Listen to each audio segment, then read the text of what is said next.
नमस्कार दोस्तों, स्वागत है आप सभी का। दोस्तों इस वीडियो में हम चर्चा करेंगे जॉब वेबसाइट के बारे में। तो कैसे हम इस वेबसाइट को बनाएंगे इसके बारे में चर्चा करेंगे।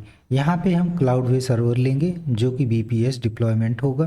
इसके बारे में भी डिटेल में चर्चा करेंगे। तो चलिए देख लेते हैं कैसे हमें वेबसाइट बनानी है। तो दोस्तों जैसे मान लीजिए हमारी वेबसाइट है, यहाँ पे आप हेडर देखते हैं और ये आपका मेनू सेक्शन है। और यहाँ पे नीचे जाएंगे तो आपको कुछ फुटर दिख रहे हैं। ये हमारे बॉडी सेक्शन पे जो हमारे कंटेंट्स हैं इसको हम देखेंगे। ये सारी चीज़ों के बारे में हम चर्चा करेंगे। साथ में अगर आपके पास कोई पोस्ट है तो उस पोस्ट को कैसे लिखा जाता है और कैसे इन चीज़ों को इम्प्लीमेंट किया जाता है उसके बारे में चर्चा करेंगे। राइट साइड में आपको साइड बार दिखेंगे, इसके बारे में चर्चा करेंगे। साथ में स्टिकी वगैरह कैसे होते हैं इनके बारे में आप जान सकोगे। सेम वेबसाइट ये भी उसी तरीके से है, बट आप थोड़ा बहुत डिफरेंस देख सकते हैं। तो इसको भी कैसे आप करेंगे ये सारी चीज़ें आप देख सकते हैं। साथ में अगर आपको अलग तरीके से वेबसाइट डिज़ाइन करनी है तो उसको भी आप कर सकते हैं। कैसे आप अलग सा एक हेडर बना करके अपनी वेबसाइट को बना सकते हैं। तो इन सारी चीज़ों के बारे में चर्चा करेंगे। साथ में अगर आपको फुटर कुछ अलग दिखाना है तो फुटर को भी आप चेंज कर सकते हैं। साथ में डिफरेंट टाइप की वेबसाइट को आप डिज़ाइन कर सकते हैं। लुक चाहे जैसे आप चाहें दे सकते हैं। यहाँ पे दोस्तों हम आपको बताएंगे, ये आपको समझा देंगे कि आप चाहे जैसा लुक चाहें वैसा बना सकते हो। क्रिएटिविटी आपके दिमाग में हम डाल देंगे, जैसे आप चाहो वैसे डिज़ाइन कर सकते हो। जो लुक चाहो वो आप लुक दे सकते हो।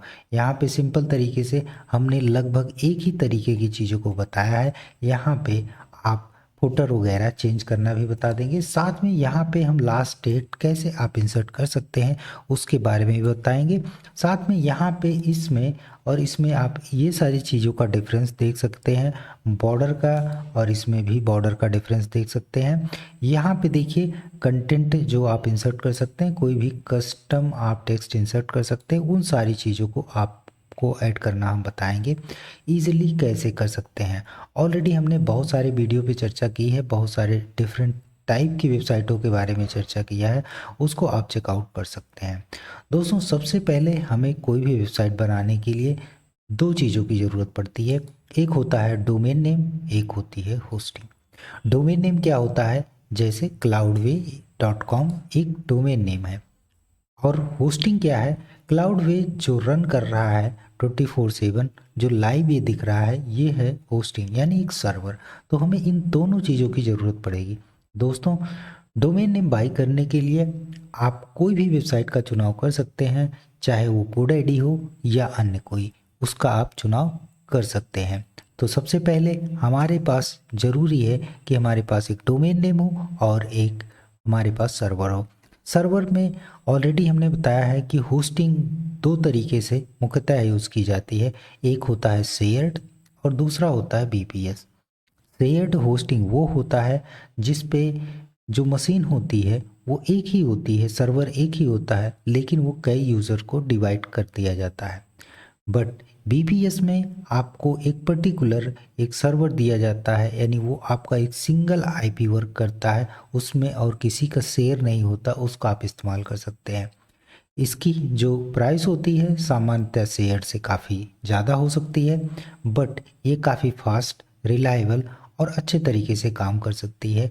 वहाँ पे शेयर्ड होस्टिंग में आप उसको मैनेज नहीं कर सकते, वो सब कुछ निर्भर है सर्वर पे। सर्वर का जो ओनर है वही आप डिसाइड करेगा कि आपको क्या मैनेज करना है क्या नहीं मैनेज करना है। दोस्तों क्लाउडवे एक मैनेजमेंट प्रोवाइड करवाता है बीपीएस का, क्योंकि बीपीएस आप जानते हो कि उतना सिंपल नहीं है जितना कि शेयर्ड होता है। सिंपल इसलिए नहीं क्योंकि एक सर्वर बनाने के लिए बहुत सारे चीज़ों की रिक्वायरमेंट होती है आपको अपनी वेबसाइट को होस्ट करने के लिए। बट यहाँ पे बीपीएस में ऐसा कुछ मिलता नहीं है। आपको मेमोरी मिल जाती है, आपको रैम मिल जाता है, आपको सीपीयू मिल जाता है। अब उसका इस्तेमाल आप चाहे जैसे कर सकते हैं। इसको आपको एक सर्वर में बनाने के लिए टेक्निकल नॉलेज की ज़रूरत होती है, बट ये सारी चीज़ें करके देता है क्लाउडवे बहुत अच्छे तरीके से। तो ये जो इस्तेमाल करते हैं मुख्यतः जो इस्तेमाल कर रहे हैं ये 5 चीज़ों का इस्तेमाल करते हैं, जैसे digital ocean, vulture, Lionel, AWS और गूगल का क्लाउड प्लेटफॉर्म। तो यहाँ पे अगर हम देखें तो आपका जो डिजिटल ओशियन है वहाँ पे जो प्लान स्टार्ट होता है वो $14 से होता है। और अगर हम वल्चर की बात करें तो उसमें $16 से, और लिनोड की बात करें तो उसमें भी $14 से स्टार्ट होता है। अब इसमें मान लीजिए हम डिजिटल ओशियन पे इस्तेमाल करना चाह रहे हैं, तो यहाँ पे 1 GB रैम मिलेगी, 1 कोर का CPU रहेगा, 25 GB की मेमोरी मिलेगी। हमारा जो ट्रांसफ़र यानी बैंडविड्थ होगी वो 1 टेराबाइट की होगी। यहाँ से आप देख सकते हैं इस तरीके से आपको मिलेगा। इस तमाम प्राइसेस आप देख सकते हैं। वल्चर के सर्वर अपेक्षाकृत ज़्यादा जगहों पे हैं, जैसे इंडिया में ही 3 डेटा सेंटर्स अवेलेबल हैं, बल्कि यहाँ पे जैसे देखेंगे डिजिटल ओशियन के मात्र 1 डेटा सेंटर बेंगलोर में अवेलेबल है। वल्चर में 3 डेटा सेंटर दिल्ली, मुंबई और बेंगलोर में आपको मिल जाएंगे। तो आप जो चाहें इस्तेमाल कर सकते हैं, सिंपल तरीके से आप इसको डिप्लॉय कर सकते हैं। तो कैसे आपको डिप्लॉय करना है उसके बारे में चर्चा करेंगे। दोस्तों डिस्क्रिप्शन में लिंक है, वहाँ पे आप 40% तक डिस्काउंट प्राप्त कर सकते हैं। आपको प्रोमो कोड मिलेगा, उसका इस्तेमाल करके आप ज्वाइन कर सकते हैं। सामान्यतः सर्वर को ये मैनेज करना एकदम कम्प्लीटली आपको एकदम फ्री कर देता है, यानी आपकी वेबसाइट में कोई दिक्कत होने वाली नहीं है। यहाँ पर सबसे अच्छी बात है सपोर्ट मिलता है। आप वर्डप्रेस वेबसाइट को होस्ट कर सकते हैं, इजी मैनेज है, और कोई भी एरर आता है तो सपोर्ट के साथ साथ यहाँ पे बैकअप भी मिलता रहता है, जिससे आपकी वेबसाइट कभी गायब नहीं होती है। बीपीएस में सबसे बड़ी प्रॉब्लम होती है, कुछ समय बाद हो सकता है टेक्निकल नॉलेज ना होने की वजह से या सपोर्ट ना मिलने की वजह से आपकी वेबसाइट चली जाती है और आप बहुत सारा अपना डेटा खो देते हैं। कई बार होता है, बहुत बड़ा लॉस हो जाता है। इन सारी प्रॉब्लम को सॉल्व करता है क्लाउडवे। और क्लाउडवे एक तरीके से अगर आपको कॉस्टली लगता है तो ये सस्ता भी है, क्योंकि यहाँ पे आपको बैकअप मिलता है, सपोर्ट मिलता है, जिसकी कॉस्ट काफ़ी ज़्यादा हो जाती है। अगर जोड़ेंगे तो ऑलमोस्ट वही कॉस्ट लगभग जाके पड़ती है। तो यहाँ पे देखेंगे कि कैसे किया जाता है। सबसे पहले आपको ज्वाइन करना है, डिस्क्रिप्शन में लिंक मौजूद है, वहाँ से आप 40% तक का डिस्काउंट प्राप्त कर सकते हैं, साथ में हमारा सपोर्ट भी प्राप्त कर सकते हैं। सिंपल तरीके से यहाँ पे ज्वाइन करिए, चाहे आप गूगल से, चाहे आप डिजिटल ओशियन से, और चाहे आप इनसे यानी लिंक्डइन से जुड़ सकते हैं।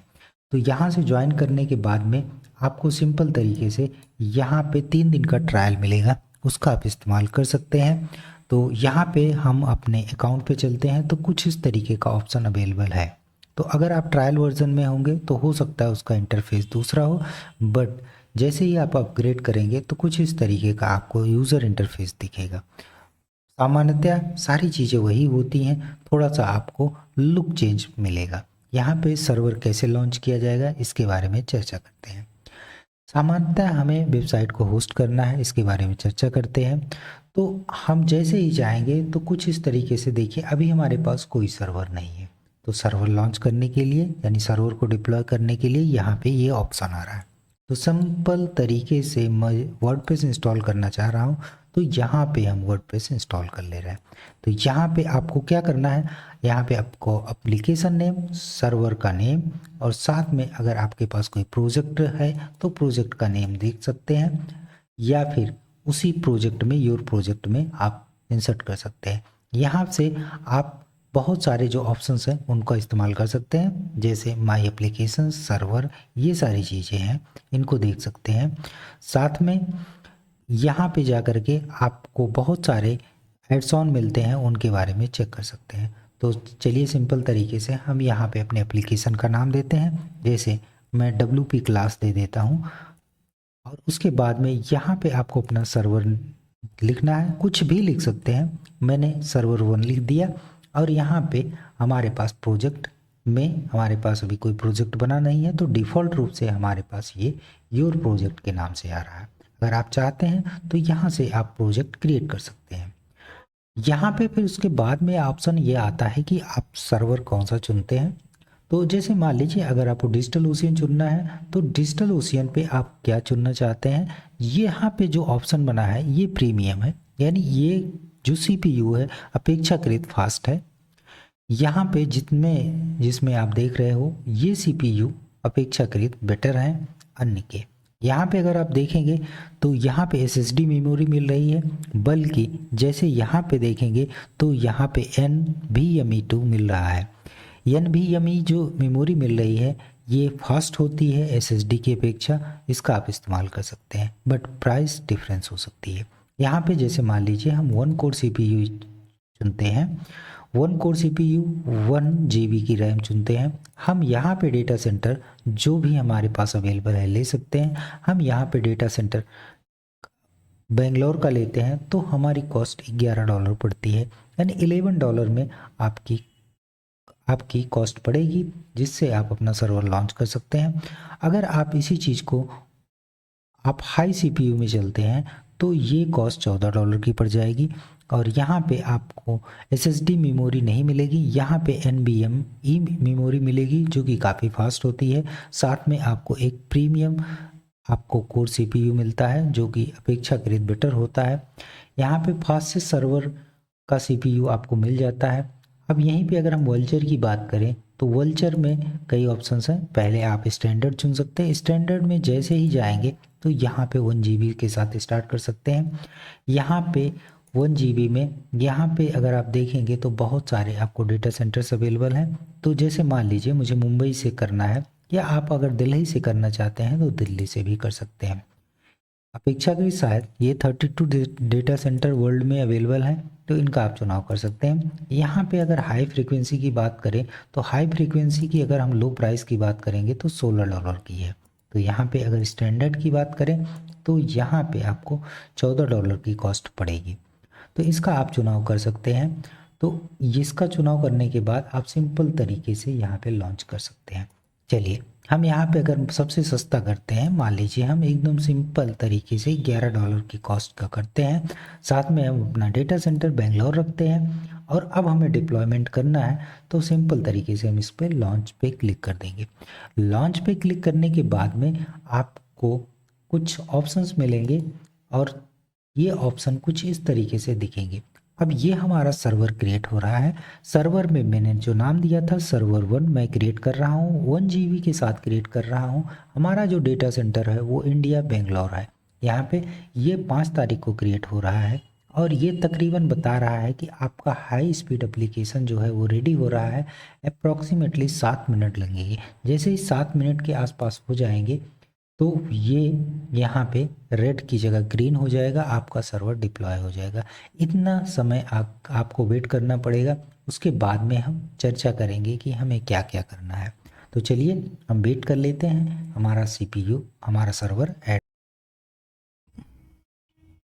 दोस्तों जो हमने सर्वर डिप्लॉय किया था वो इंस्टॉल हो चुका है, यानी अच्छे तरीके से ये काम करना चाहिए। यहाँ पे देखिए जो हमने सर्वर 1 बनाया था इसका एक IP एड्रेस मिला है। ये पर्टिकुलर आपका ही IP एड्रेस है, ये और किसी को शेयर नहीं किया गया है, यानी ये आपके साथ है। यही चीज़ जो होती है वो कई लोगों को शेयर की जाती है, तो जिससे क्या होता है वो एक शेयर्ड होस्टिंग बन जाती है।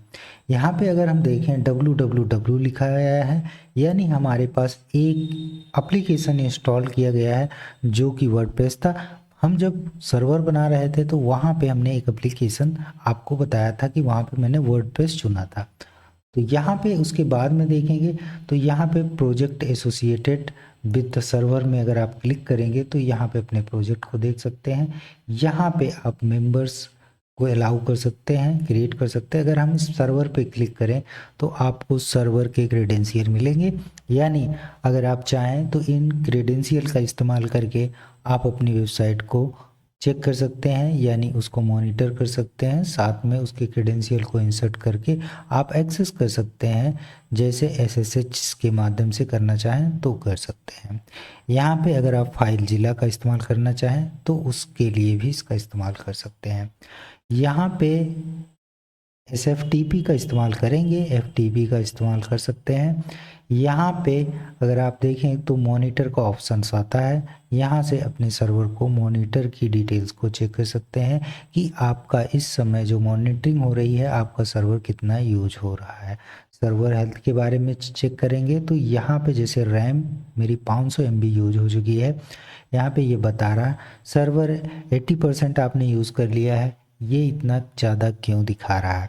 वो इसलिए दिखा रहा है क्योंकि अभी हम जब इसको डिप्लॉय कर रहे थे तो बहुत सारा रैम और बहुत सारा CPU यूज़ हुआ है, तो उसकी वजह से ये दिखा रहा है। तो अभी थोड़ी देर में ये फ्री हो जाएंगे। यहाँ पे उसके बाद में अगर इसकी डिटेल्स के बारे में चेक करेंगे तो यहाँ पे आपके सर्वर के डिटेल दिखेगा। अभी नया सर्वर है तो इसलिए आपको ज़्यादा कुछ दिख नहीं रहा है। यहाँ पे अगर हम चलें मैनेज सर्विस पे क्लिक करें तो मैनेज सर्विस पे आप अपनी सर्विसेज को मैनेज कर सकते हैं। यहाँ पे जो ऑप्शंस अवेलेबल हैं उनको आप चेक कर सकते हैं। जैसे यहाँ पे जो जो चीज़ें रन है, जैसे एसक्यूएल रन है और यहाँ पे अपाचे सर्वर है, एनजिक्स सर्वर है, ये रन है। तो इन सारी चीज़ों के बारे में आपको ज़्यादा कुछ करने की ज़रूरत नहीं है, बट आपको जानना चाहिए क्योंकि ये सारे फीचर्स आपकी वेबसाइट को काफ़ी सिक्योर बनाते हैं। जैसे रेडिस जो आपकी वेबसाइट को काफ़ी फास्ट करने में हेल्प करता है। यहाँ पे अगर हम देखें तो ये सर्वर को काफ़ी अच्छे तरीके से स्मूथली रन करता है, इम्यूनिटी जो होता है 360। तो इन सारी चीज़ों को आप चेक कर सकते हैं। जानकारी होनी चाहिए, कोई ज़रूरी नहीं कि इनके बारे में इन डेप्थ नॉलेज हो।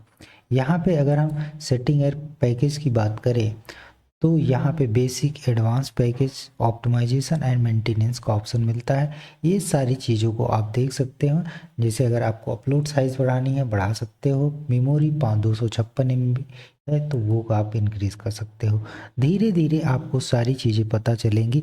जैसे आपका कंट्रोल पैनल में जो सारी चीज़ें आपको ज़रूरत की चीज़ें थी उतना ही जो कंट्रोल पैनल होता था उसमें मुख्यतः हम 2-4 चीज़ों का इस्तेमाल कर सकते थे, वो सारी चीज़ें यहाँ पे दी गई हैं। तो ये इस तरीके से आप मैनेज कर सकते हैं। बस ये जो क्रेडेंशियल ऊपर दिया गया है इसका इस्तेमाल करके आप वहाँ फाइल मैनेजर का इस्तेमाल करते थे, यहाँ पे आप FTP का इस्तेमाल करिए। SFTP का इस्तेमाल करके आप अपने फाइल को यानी फाइल मैनेजर को एक्सेस कर सकते हैं, कोई फाइल अपलोड कर सकते हैं, डाउनलोड कर सकते हैं। यहाँ पे अगर ऑप्टिमाइजेशन में जाओगे तो भी बहुत सारे ऑप्शंस मिलेंगे, बट हमारे लिए ज़रूरी नहीं है। दोस्तों यहाँ पे एक नए फीचर्स ऐड किए गए हैं जिसमें सिक्योरिटी से संबंधित बहुत सारी चीज़ें हैं। सिक्योरिटी के ओवरव्यू में देखेंगे incident, firewall, cell access, vertical scaling, backup, ये सारी चीज़ें आप देख सकते हैं। यहाँ ऑप्टिमाइजेशन में आपको कुछ चीज़ें अगर करनी है, बट मेरी सजेशन रहेगी कि बिना जानकारी को इनको टच करने की ज़रूरत नहीं है। यहाँ पे अगर आप सिक्योरिटी अलर्ट में बहुत सारी चीज़ें आपको मिलेगी, ये इन सारी चीज़ों को आप चेक कर सकते हैं। ये बहुत अच्छा ऑप्शन है। DDoS अटैक से हम लोग बहुत परेशान रहते हैं, इन सारे इंसिडेंट को होने से पहले ही ये सारी चीज़ों को एलिमिनेट कर देता है। वर्टिकल स्केलिंग क्या होता है? वर्टिकल स्केलिंग का मतलब ये होता है कि जब भी आपके सर्वर को ज़्यादा CPU की ज़रूरत हो तो आप इसको इंक्रीज़ कर सकते हो। यानी जब भी आपकी वेबसाइट ग्रो होने लगे तो आपको ज़्यादा CPU की ज़रूरत पड़ेगी तो उस समय आप इसको जो है आप इसको स्केल कर सकते हो, बढ़ा सकते हो, तो कोई दिक्कत होनी नहीं है। मान लीजिए अभी 1 GB है, आपको 2 GB करना है तो आप 2 GB पे स्केल कर सकते हैं। यहाँ पे अगर हम बैकअप्स की बात करें तो ये रेगुलर डेली का बैकअप बनाता है। यहाँ पे जो है आप देखेंगे कि जो बैकअप फ्रीक्वेंसी है वो 1 आवर की है। यहाँ पे वीकली आप बना सकते हैं, वीकली बना सकते हैं और लोकल बैकअप भी क्रिएट कर सकते हैं। आप अपनी इच्छा अनुसार आप अपने बैकअप को डिसाइड कर सकते हैं। तो अगर मान लीजिए वो आपको 1 आवर करना है तो बैकअप की फ्रीक्वेंसी 1 आवर कर सकते हैं। अगर आपको 1 डे करना है तो 1 डे कर सकते हैं। ये अच्छा है कि एक दिन में एक बैकअप आप लिख सकते हैं या ऑन डिमांड भी कर सकते हैं, तो इसमें कोई दिक्कत नहीं। क्योंकि अगर आप ज़्यादा बैकअप लेंगे तो आपकी ही मेमोरी को यूज़ करेगा, जिससे आपकी मेमोरी लॉस हो जाएगी यानी बेकार हो जाएगी। उतना ही बैकअप लीजिए जितना ज़रूरी है। तो ये सारी चीज़ों को ये मैनेज करता है, तो यहाँ पे कोई दिक्कत नहीं है। मे भी हो सकता है कि ये जो बैकअप का प्लान है ये अलग से मेमोरी रखते हो तो आप फ्री हैं, आप बैकअप ले सकते हैं। तो इसमें कोई टेंशन लेने वाली बात नहीं है, आपकी मेमोरी को यूज़ नहीं करेगा, आपका अलग से बैकअप क्रिएट किया जाता है। चलिए यहाँ पे हमारा सर्वर हो गया। अब हम चलते हैं इस सर्वर को हम चेक करते हैं कि हमने जो अभी सर्वर देखा है उसमें है क्या। फिर से हम ऑल सर्वर पे चलेंगे। ऑल सर्वर में हम यहाँ पे अपने एप्लीकेशंस पे क्लिक करेंगे। हमारा जो एप्लीकेशन है वो वर्डप्रेस का है। तो जैसे ही वर्डप्रेस के एप्लीकेशन को क्लिक करेंगे यहाँ पे देखेंगे कि कुछ हमें अलग तरीके की चीज़ें दिख रही हैं। तो इन सारी चीज़ों को देखेंगे। सबसे पहले हमें एक डिफ़ॉल्ट रूप से वर्डप्रेस दे दिया जाता है। तो यहाँ पे देखेंगे कि हमारा एक वर्डप्रेस इंस्टॉल्ड है जो डिफ़ॉल्ट वर्डप्रेस है। बट इसको लॉगिन करने के तरीके के बारे में बात करें तो इसके SFTP के बारे में बताया गया है, तो इसको आप चेक कर सकते हैं, अभी ज़रूरत की चीज़ नहीं। एडमिन URL बताया गया है कि कैसे आप लॉगिन करोगे। तो ये जो आपका डोमेन नेम है ये यहाँ पे, उसके बाद /login.php यानी WP एडमिन करके लॉगिन जैसे आप करते हो कर सकते हो। यहाँ पे आपको यूज़र आईडी दे दिया गया है, वर्डप्रेस जो इन्होंने इंस्टॉल किया है उसका आपको यूज़र आईडी दे दिया है। इसको आपको सिंपल तरीके से कॉपी पेस्ट करना रहता है। यहाँ से आप कॉपी करेंगे और यहाँ पे आप इसको पेस्ट करेंगे। तो ये वर्डप्रेस पे इतना सिंपल होता है। यहाँ से आपका पासवर्ड भी कॉपी हो जाता है। पासवर्ड को यहाँ पे पेस्ट करेंगे और सिंपल तरीके से लॉगिन करेंगे। तो ये आपका वर्डप्रेस सिंपल तरीके से लॉगिन हो गया। बट यहाँ पे अभी एक चीज़ आपको नहीं मिली, वो है डोमेन नेम, क्योंकि ये हमारा तो डोमेन नेम है नहीं। देखो, ये इन्होंने एक डिफ़ॉल्ट क्लाउडवे का सब डोमेन नेम क्रिएट करके एक वर्डप्रेस आपको दे दिया गया है और सिंपली और इजीली तरीके से ये डोमेन नेम चेंज करने का भी ऑप्शन देते हैं, उसके भी बारे में हम चर्चा करेंगे। यहाँ पे डेटाबेस के बारे में बताया गया है। डेटाबेस को यहाँ से एक्सेस कर सकते हैं, बट यहाँ पे डेटाबेस एक्सेस करने के लिए आप सिंपल तरीके से क्लिक करिए और ये क्रेडेंशियल डाल करके आप अपने डेटाबेस को एक्सेस कर सकते हैं। किसी और वीडियो में डिटेल में चर्चा करेंगे डेटाबेस के बारे में, ऑलरेडी हमने बहुत सारी जगहों पे चर्चा किया है। तो यहाँ पे एप्लीकेशन एंड सिक्योरिटी का भी ऑप्शंस है। ये सारी चीज़ें आपको फेच करके मेलवेयर प्रोटेक्शन और इंसिडेंट के बारे में बताता रहता है। ये बहुत अच्छा ऑप्शंस है जो कि अन्य जगहों पे नहीं मिलता है, इसीलिए मैं कहता हूँ ये थोड़ा सा हल्का सा कॉस्टली भले पड़े, बट यहाँ पे अगर आप देखेंगे ये काफ़ी आपकी हेल्प करता है। जैसे यहाँ पे मेलवेयर प्रोटेक्शन इंसिडेंट और जैसे मान लीजिए आपको डीडोस अटैक हो रहा है, जब आपकी वेबसाइट बड़ी हो गई है तब ये सारी चीज़ें इंपॉर्टेंट हो जाती हैं। डोमेन मैनेजमेंट, SSL सर्टिफिकेट, ये सारी चीज़ें SSL इंस्टॉल करने के लिए सिंपल तरीके से आप यहाँ से इंस्टॉल कर सकते हैं। अब डोमेन मैनेजमेंट के लिए मैं एक चीज़ बताता हूँ कि मान लीजिए मुझे कोई डोमेन नेम ऐड करना है तो वो कैसे करेंगे। तो चलिए हम डोमेन नेम ऐड करते हैं। हमारे पास कोई डोमेन नेम है नहीं, तो मैं मान लीजिए मैं इसी डोमेन arunmaurya.net का इस्तेमाल करता रहा हूँ। तो इसको कैसे हम इस्तेमाल करेंगे, सिंपल तरीके से मैं एक जॉब वेबसाइट बनाऊंगा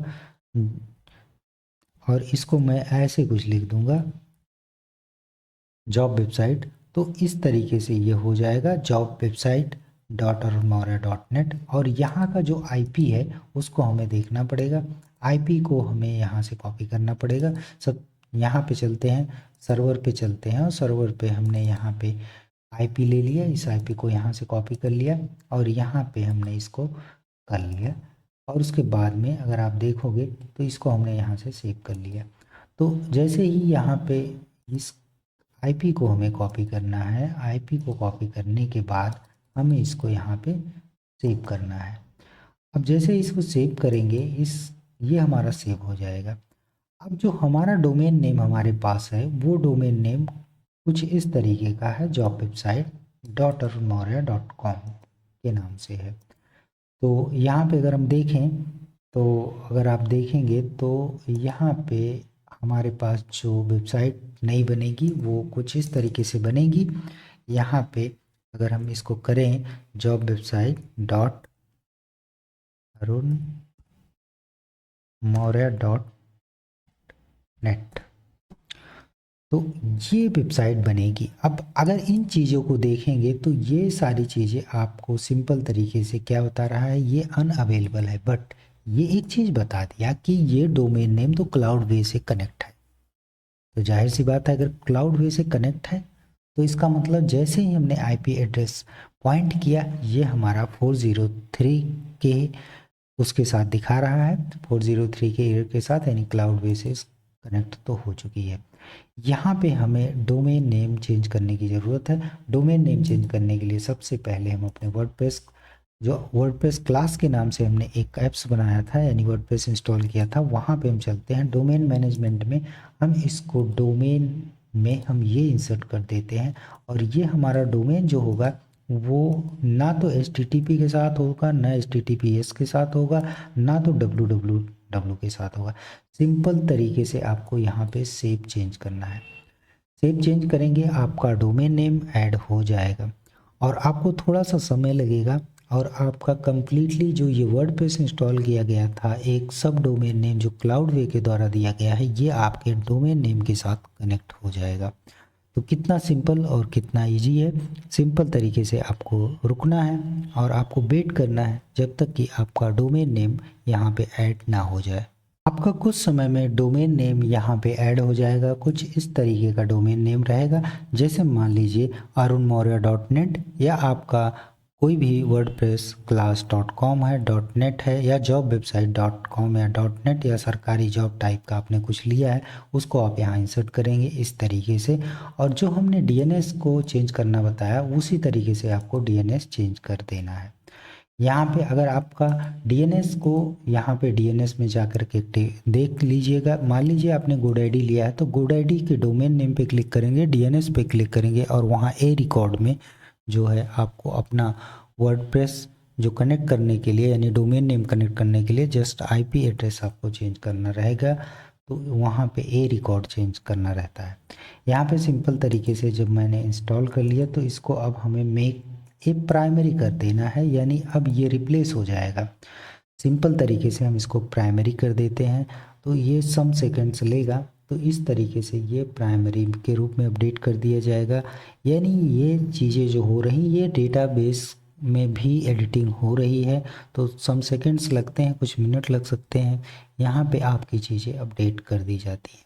अभी हम सिंपल तरीके से जो हमारी वर्डप्रेस वेबसाइट है वो यहाँ पे है, तो ये हमारी वेबसाइट कनेक्ट हो जाएगी। जो अभी हमने क्या कहते हैं जॉब वेबसाइट .arunmaurya.net किया है, वहाँ के साथ कनेक्ट हो जाएगी। अभी हम इसको रिफ्रेश करते हैं तो हमारी वेबसाइट में कोई फ़र्क नहीं आया। तो यहाँ पे सिंपल तरीके से अगर सेटिंग में चाहें, तो अगर हम सेटिंग में देखेंगे तो सिंपल तरीके से यहाँ के जर्नल सेटिंग में आपका जो डोमेन नेम दिखेगा वो यही डोमेन नेम दिखेगा। यहाँ पे अच्छी बात यह है कि ऑब्जेक्ट कैशिंग की चीज़ें मिलती हैं। ये अगर आप ऑब्जेक्ट कैशिंग की चीज़ों को आप देखेंगे तो वो अन्य जगहों पे नहीं मिलती। अब देखिए, हम आपको जो चीज़ें बताना चाह रहे थे उससे पहले ही हमारा डोमेन नेम चेंज हो गया। अब ये वेबसाइट रीडायरेक्ट कर दी गई, यानी चेंज कर दिया गया jobwebsite.arunmaurya.net। यहाँ पे देखिए, ये कम्प्लीटली आप चेक कर सकते हैं। तो अब आप सोचिए कि ये यहाँ पे सक्सेसफुली हो गया। अब चाहें तो अब ये जो आपका सेकेंड डोमेन नेम है इसको प्राइमरी बना सकते हैं, बट ज़रूरत नहीं है। यहाँ पे इसके एक्सेस क्रेडेंशियल को क्या करेंगे आप, एक्सेस क्रेडेंशियल आपके सेम वही रहेंगे जो पहले थे, तो इसमें कोई दिक्कत नहीं है। यहाँ पे आप इसको कॉपी करिए और इस पासवर्ड को भी यहाँ से कॉपी करिए और उसके बाद में यहाँ पे पेस्ट कर दीजिए। कितना सिंपल और कितना इजी होता है। तो यहाँ से आप चेंज कर सकते हैं, यहाँ से पासवर्ड को एडिट भी कर सकते हैं, यानी रिक्रिएट कर सकते हैं दूसरा कोई पासवर्ड यहाँ पे। अब ये देखिए, हमारी वेबसाइट रेडी है, तैयार है होने के लिए, यानी हम अपनी वेबसाइट को अब बना सकते हैं सिंपल तरीके से। यहाँ पे देखिए, जो मैं चीज़ें आपको बताने वाला था वो मैं बता रहा हूँ। यहाँ पे ऑब्जेक्ट कैशिंग मिलती है। ऑब्जेक्ट कैशिंग के ऑप्शंस जो अवेलेबल होते हैं वो सारी चीज़ों पे नहीं में होते हैं, वो केवल BPS में ही अवेलेबल होते हैं, यानी BPS या क्लाउडवे के जो बहुत अच्छे परफॉर्मेंस CPUs होते हैं उसमें इस्तेमाल किया जाता है। अब ऐसे सिंपल शेयर्ड होस्टिंग में ये चीज़ें अवेलेबल नहीं होती हैं। तो यहाँ पे ऑब्जेक्ट कैशिंग से आपकी वेबसाइट काफ़ी फास्ट हो जाती है। यहाँ पे अगर हम इंस्टॉल्ड फाइल में देखें, इंस्टॉल प्लगइन में देखें, तो ऑब्जेक्ट कैश प्रो पहले से ही यहाँ पे इंस्टॉल करके मिलता है, जो कि ये देखिए रेडिस ऑब्जेक्ट कैश प्रो है ये, जो कि आपको फ्री में अन्य के साथ नहीं मिलता है, बट यहाँ पे फ्री में मिल रहा है। साथ में यहाँ पे एक चीज़, एक कैशिंग के लिए आपको एक प्लगइन मिलता है जिसका नाम है ब्रीजी। ब्रीजी जो है कि ये क्लाउडवे के द्वारा डेवलप किया गया है, ऐसे ही जैसे आप इस्तेमाल करते हो WP रॉकेट की तरह आप देखोगे तो इसका आप इस्तेमाल कर सकते हो। यानी एक प्लगइन और भी फ्री मिल रही है जो कि एज इट इज़ काम करती है WP रॉकेट की तरह। तो अगर हम देखें तो हमारे पास अब सारी चीज़ें अवेलेबल हैं। अब हम अपनी वेबसाइट को रन कर सकते हैं, यानी अच्छे तरीके से हमारी वेबसाइट रन हो रही। अब हम उसको एडिट कर सकते हैं एंड डिज़ाइन कर सकते हैं। ऑलरेडी हमने बताया था किसी भी वेबसाइट को डिज़ाइन करने के लिए डोमेन और सर्वर की ज़रूरत होती है, यानी होस्टिंग की ज़रूरत होती है। वो दोनों चीज़ें हो चुकी हैं। अब यहाँ पे भी हम दो ही चीज़ें बताने चल रहे हैं कि वर्डप्रेस इंस्टॉल होने के बाद हमारी वेबसाइट को डिज़ाइन करने के लिए दो चीज़ों की ज़रूरत पड़ती है। एक होता है थीम और दूसरा होता है प्लगइन। थीम्स जो होता है वो वेबसाइट का फॉर्मेशन होता है, यानी वो स्ट्रक्चर होता है। थीम्स ज़रूरी है कि आप एक सही थीम का चुनाव करें। प्लगइन्स क्या होते हैं, वो एक फ्रेम को एक्सटेंड करने के लिए, यानी वो आपके ऐप की तरह काम करते हैं, यानी जो आपने इंफ्रास्ट्रक्चर बना दिया है थीम का, उसमें एडिटिंग करने के लिए काफ़ी हेल्पफुल करता है प्लगइन। तो प्लगइन फंक्शनैलिटी को बढ़ा देता है आपकी वेबसाइट को। तो इस तरीके से काम करता है। जैसे एंड्रॉयड जो हम लोग इस्तेमाल करते हैं, उसका जो फ्रेमवर्क यूआई होता है, अगर उसमें आप देखोगे तो बहुत सारे एप्लीकेशन हम इंस्टॉल करके अपने मोबाइल के फीचर्स को बढ़ा लेते हैं। उसी तरीके से ये ऐप्स की तरह प्लगइन काम करते हैं। तो यहाँ पे हम चल रहे हैं थीम्स पे चलें तो थीम्स आप बहुत सारी जो मर्जी वो इंस्टॉल कर सकते हैं। बट यहाँ पे अगर आप देखेंगे तो यहाँ पे पॉपुलर में जाएंगे तो दो थीम बहुत पॉपुलर हैं। ये वर्डप्रेस के द्वारा डिफ़ॉल्ट दिया गया है। नेक्स्ट पे हम बात करेंगे एलिमेंटर। एलिमेंटर का प्रयोग करके आप वेबसाइट को डिज़ाइन कर सकते हैं। ये सबसे अच्छे प्लगइन है अगर एलिमेंटर का इस्तेमाल करते हैं। बट इसके साथ शर्त ये है कि आपको एलिमेंटर प्रो का इस्तेमाल करना पड़ेगा। अगर आप करना चाहते हैं तो एलिमेंटर प्रो का इस्तेमाल कर सकते हैं। अगर आपको डिज़ाइनिंग सीखनी है तो डिज़ाइनिंग में अंडरस्टैंडिंग होनी चाहिए एलिमेंटर की। अगर वर्डप्रेस सीख रहे हैं तो आप कर सकते हैं, जैसे ब्लॉक्स एडिटर आए हैं उनका भी इस्तेमाल कर सकते हैं। बट एलिमेंटर से इजी, सिंपल और अच्छा तो इस समय कोई और बिल्डर है नहीं, तो हम इसका इस्तेमाल कर सकते हैं। और नेक्स्ट है एस्ट्रा थीम। एस्ट्रा थीम का इस्तेमाल कर सकते हैं, ये काफ़ी पॉपुलर है। तो सबसे ज़्यादा यूज़ होने वाली थीम यही है, तो हम इसी को इंस्टॉल कर लेते हैं। इसकी खासियत ये है कि इसमें आप कोई ज़रूरी नहीं है कि आप एलिमेंटर का प्रयोग करें। आप कर भी सकते हैं, नहीं भी कर सकते हैं, वो दोनों के साथ काम करेगा। आप अगर बाद में अगर कोई ब्लॉक्स का इस्तेमाल करना चाहते हैं कर सकते हैं। बट अगर हेलो थीम का इस्तेमाल कर रहे हैं तो आपको एलिमेंटर पे ही बने रहना पड़ेगा। तो इससे अच्छा है कि हम अपने अच्छे थीम पे चलते हैं और जो है हमारे हिसाब से एक्स्ट्रा एक्स्ट्रा को हमने एक्टिवेट कर लिया। एक्स्ट्रा के दो फीचर होते हैं, एक प्री और एक प्रो। दोनों के बारे में चर्चा करेंगे स्टेप बाय स्टेप, कोई दिक्कत होने वाली बात नहीं है। आप बने रहिए। यहाँ पे हमने आपको बताया था कि मैं फ्रेम बना के छोड़ दूंगा आपके दिमाग में कैसे वेबसाइट को डिज़ाइन किया जाता है। तो वो आप बाकी आप अपने हिसाब से डिज़ाइन करो, जैसे मर्जी वैसे डिज़ाइन करो, कोई दिक्कत नहीं। आप बस सोचो। यहाँ पे अभी तक हमने ये देखा था कि जब हम अपनी नई वेबसाइट को देखा था तो यहाँ पे ऐसी कोई चीज़ नहीं थी। बट अगर हम इस चीज़ को रिफ्रेश करें थीम के बाद तो आप देखेंगे वेबसाइट का फॉर्मेशन यानी स्ट्रक्चर चेंज हो चुका है, यानी पूरा ब्लैंक हो चुका है। जैसा कुछ हम चाहते थे उस तरीके से सारे कंटेंट हट चुके हैं। यहाँ पे अगर हम पोस्ट में जाएं तो पोस्ट क्या होता है, पोस्ट वो होता है जिसमें हम कोई आर्टिकल लिखते हैं, कोई कंटेंट लिखते हैं, वो पोस्ट होते हैं। पेजेस क्या होते हैं, पेजेस जैसे होते हैं बुक्स की समरी के जो चैप्टर्स होते हैं, चैप्टर्स के नाम यानी यूनिट्स होते हैं, वो समराइज करने के लिए बाद में हम उसमें कई सारे भाग जोड़ते हैं, तो उसके लिए है ये। तो जैसे आप देखिए लेटेस्ट जॉब्स हम खोलते हैं, लेटेस्ट जॉब्स में बहुत सारे कंटेंट आते हैं, बहुत सारी पोस्ट आते हैं, बहुत सारे आर्टिकल्स आते हैं। तो जो लेटेस्ट जॉब है वो पेज है, उसको आप कैटेगरी भी बोल सकते हैं। बट यहाँ पे हम कैटेगरी और पेजेस दोनों की चीज़ों को बारे में चर्चा करेंगे, तो उसके लिए आप टेंशन मत लीजिए।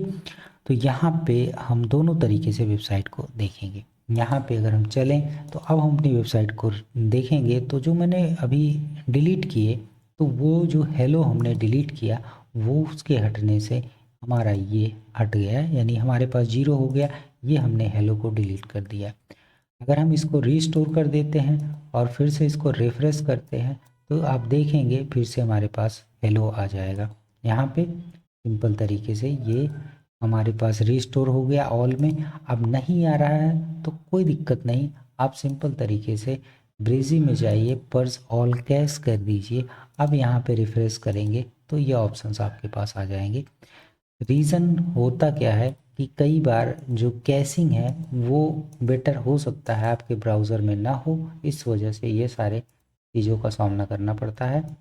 यहाँ पे हम फिर से गए, यहाँ पे सॉरी, यहाँ पे पब्लिश नहीं हुआ, ये ड्रॉप्स में गया है इसलिए नहीं दिख रहा था, नहीं तो मैं सोच रहा था कि ये क्यों नहीं दिख रहा है। ये हमारे पास हो गया। ये हमें क्या करना पड़ेगा, ये एडिट करना पड़ेगा। जब भी हम ट्रेस से कोई फाइल रीस्टोर करते हैं तो वो ड्राफ्ट में चला जाता है, इस बात का ध्यान रखने वाली चीज़ है। यहाँ पे कोई कैशिंग का प्रॉब्लम नहीं था, ये आप जान लीजिए। कभी कभी होता है कैशिंग से संबंधित ये सारी चीज़ें आती हैं, बट यहाँ पे ये प्रॉब्लम नहीं थी। दोस्तों, में भी हो सकता है कि आपको थोड़ा सा इंटरनेट स्लो लगे, इसके लिए सर्वर को दोष मत दीजिएगा, क्योंकि यहाँ पे आप जानते हो कि मैं जॉब करता हूँ, तो अभी मेरा इंफ्रास्ट्रक्चर सुधरा नहीं है जहाँ पे मैं जॉब करता हूँ। एक गवर्नमेंट जॉब है, तो यहाँ पे मैं टाइम निकाल करके ये वीडियो बना रहा हूँ। तो यहाँ पे मोबाइल नेटवर्क का ही सहारा है और वो भी काफ़ी अच्छा नहीं है। तो जब तक इंफ्रास्ट्रक्चर यहाँ पे तैयार नहीं हो जाता सारी चीज़ें, तो थोड़ा सा कंप्रोमाइज़ मैं कर रहा हूँ नेट से। तो जैसे सब कुछ सही हो जाएगा आपको सब कुछ फास्ट मिलेगा। यहाँ पे हम फिर से पब्लिश करते हैं। यहाँ पे सिंपल तरीके से अब फिर से रिफ्रेश करेंगे तो ये हमारा हेलो वर्ड आ गया। तो इतनी सी चीज़ बतानी थी। अब सिंपल तरीके से हम प्लगइन्स में चलते हैं। प्लगइन्स में हम कुछ महत्वपूर्ण प्लगइन का इस्तेमाल करने वाले हैं जिससे हमारी वेबसाइट बेटर बनेगी। यहाँ पे अब जो ये वेबसाइट देखिए, यहाँ पे क्लाउडवे था 403 का एरर। अब इनके एरर को देखते हैं। ये देखिए हमारा डिफ़ॉल्ट खुल रहा है, यानी हमने डीएनएस में एक ही चीज़ चेंज किया था। ये हमारी वेबसाइट है arunmohra.net, इसका को आप चेक कर सकते हैं। यहाँ पे जो भी ऑफ़र है उनका इस्तेमाल कर सकते हैं। यहाँ पे अगर आप देखेंगे तो हम सबसे पहले एक क्लासिक का इस्तेमाल कर लेते हैं। क्लासिक सिंपल होता है, आप वर्डपैड की तरह समझ पाते हो। ब्लॉग्स में अभी मैं नहीं चल रहा हूँ। ब्लॉग्स में अगर आप चलेंगे तो उसके लिए पहले क्लासिक जान जाओ, फिर ब्लॉग्स पे चर्चा कर ली जाएगी, तो धीरे धीरे आपको अपने आप पता चल जाएगा। यहाँ पे हम चलते हैं पॉपुलर में। जो पॉपुलर में है उन्हीं का इस्तेमाल करेंगे। पॉपुलर में कौन कौन सी चीज़ें होंगी वो उसका इस्तेमाल हम करेंगे। सबसे पहले मैं एलिमेंटर का प्रयोग करूँगा। बिल्डर किसी का भी इस्तेमाल कर सकते हैं, बट एलिमेंटर से अच्छा अभी तो कोई बिल्डर है नहीं, तो इसीलिए ये पॉपुलर में नंबर 1 है और रहेगा भी अभी तक, जब तक कोई इसके ऑप्शन अवेलेबल नहीं हो जाते। यहाँ पे नीचे मैंने और देखा है, तो मुझे जो चीज़ें ज़रूरत की लगेंगी मैं वो आपको बता दूंगा। आपको गूगल साइट किट इस्तेमाल करना चाहिए, बट अभी के लिए मैं नहीं करूँगा। बट अगर रैंक कराना है वेबसाइट को, यानी सर्च कंसोल हो गया, एडसेंस हो गया, इस एनालिटिक्स हो गया, इन सारी चीज़ों को अगर आप एक डैशबोर्ड में देखना चाहते हैं गूगल में ना जा कर के, तो गूगल साइट किट का इस्तेमाल कर सकते हैं। बट याद रखिएगा थोड़ा सा सीपीयू लेगा आपकी वेबसाइट का। यहाँ से चलते हैं और उसके बाद में हम रैंक मैथ का इस्तेमाल करेंगे अपने एसईओ के लिए। अगर आप चाहें तो इसका हेडर फुटर का कोड इंसर्ट करना है आपको वेबसाइट में, तो इसका इस्तेमाल कर सकते हैं। साथ में आपको एडवांस एडिटर टूल, पहले ये टिनी एमसी के नाम से जाना जाता था। 2015-16 में जब मैं वीडियो बनाता था तो ये मेरे लिए बहुत पॉपुलर था, बट अब इसे एडवांस एडिटर टूल्स के नाम से जाना जाता है। यहाँ पे अगर देखें तो अब हमारे सारे चीज़ें हो चुकी हैं, अब हमें ज़्यादा चीज़ों की ज़रूरत है नहीं। तो ये हमारे काम बन गए। अब हम सिंपल तरीके से जैसे जैसे हमें ज़रूरत पड़ेगी प्लगइन्स की, हम उनका इस्तेमाल करेंगे। सिंपल तरीके से जो हमारे सारे प्लगइन हमने इंस्टॉल किया था उनको एक ही बार में हम एक्टिवेट कर लेते हैं।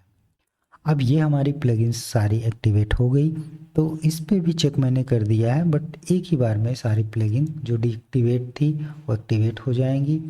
यहाँ पे अभी ये रैंक मैथ का ऑप्शन आ रहा है, बट हम यहाँ पे इसको स्किप करेंगे। स्किप के साथ हम अपने डैशबोर्ड पे चले जाएंगे। हम रैंक मैथ का सेटअप यहाँ नहीं करने वाले हैं।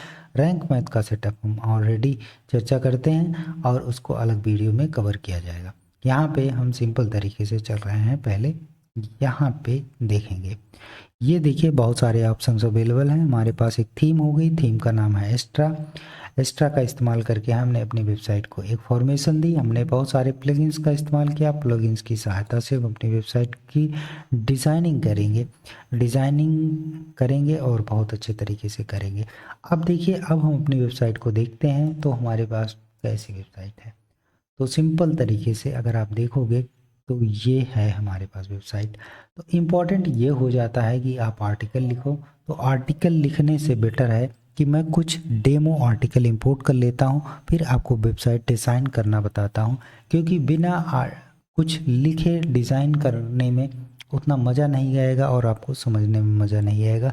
तो मैं पहले इंपोर्ट कर लेता हूँ कुछ कंटेंट और फिर उसके बाद में हम स्टेप बाय स्टेप चर्चा करेंगे कि कैसे आप अपनी वेबसाइट को अच्छे तरीके से डिज़ाइन कर सकते हो। तो मिलते हैं इंपोर्ट के बाद। दोस्तों, हमने इंपोर्ट का ऑप्शन का इस्तेमाल करके बहुत सारे पोस्ट को इंपोर्ट कर लिया है। उसके इस्तेमाल के बाद हम देखेंगे कि हमारी वेबसाइट कैसी दिख रही है।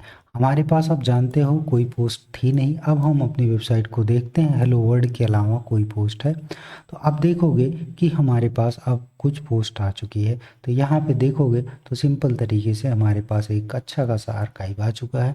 अब हम इन्हीं सारी चीज़ों पे चर्चा करेंगे कि कैसे हमने किन सारी चीज़ों को चर्चा की थी कि जैसे एक कुछ इस तरीके से वेबसाइट डिज़ाइन करना हो या अन्य तरीक़ों की वेबसाइट डिज़ाइन करना हो तो वो आप कैसे कर सकते हो।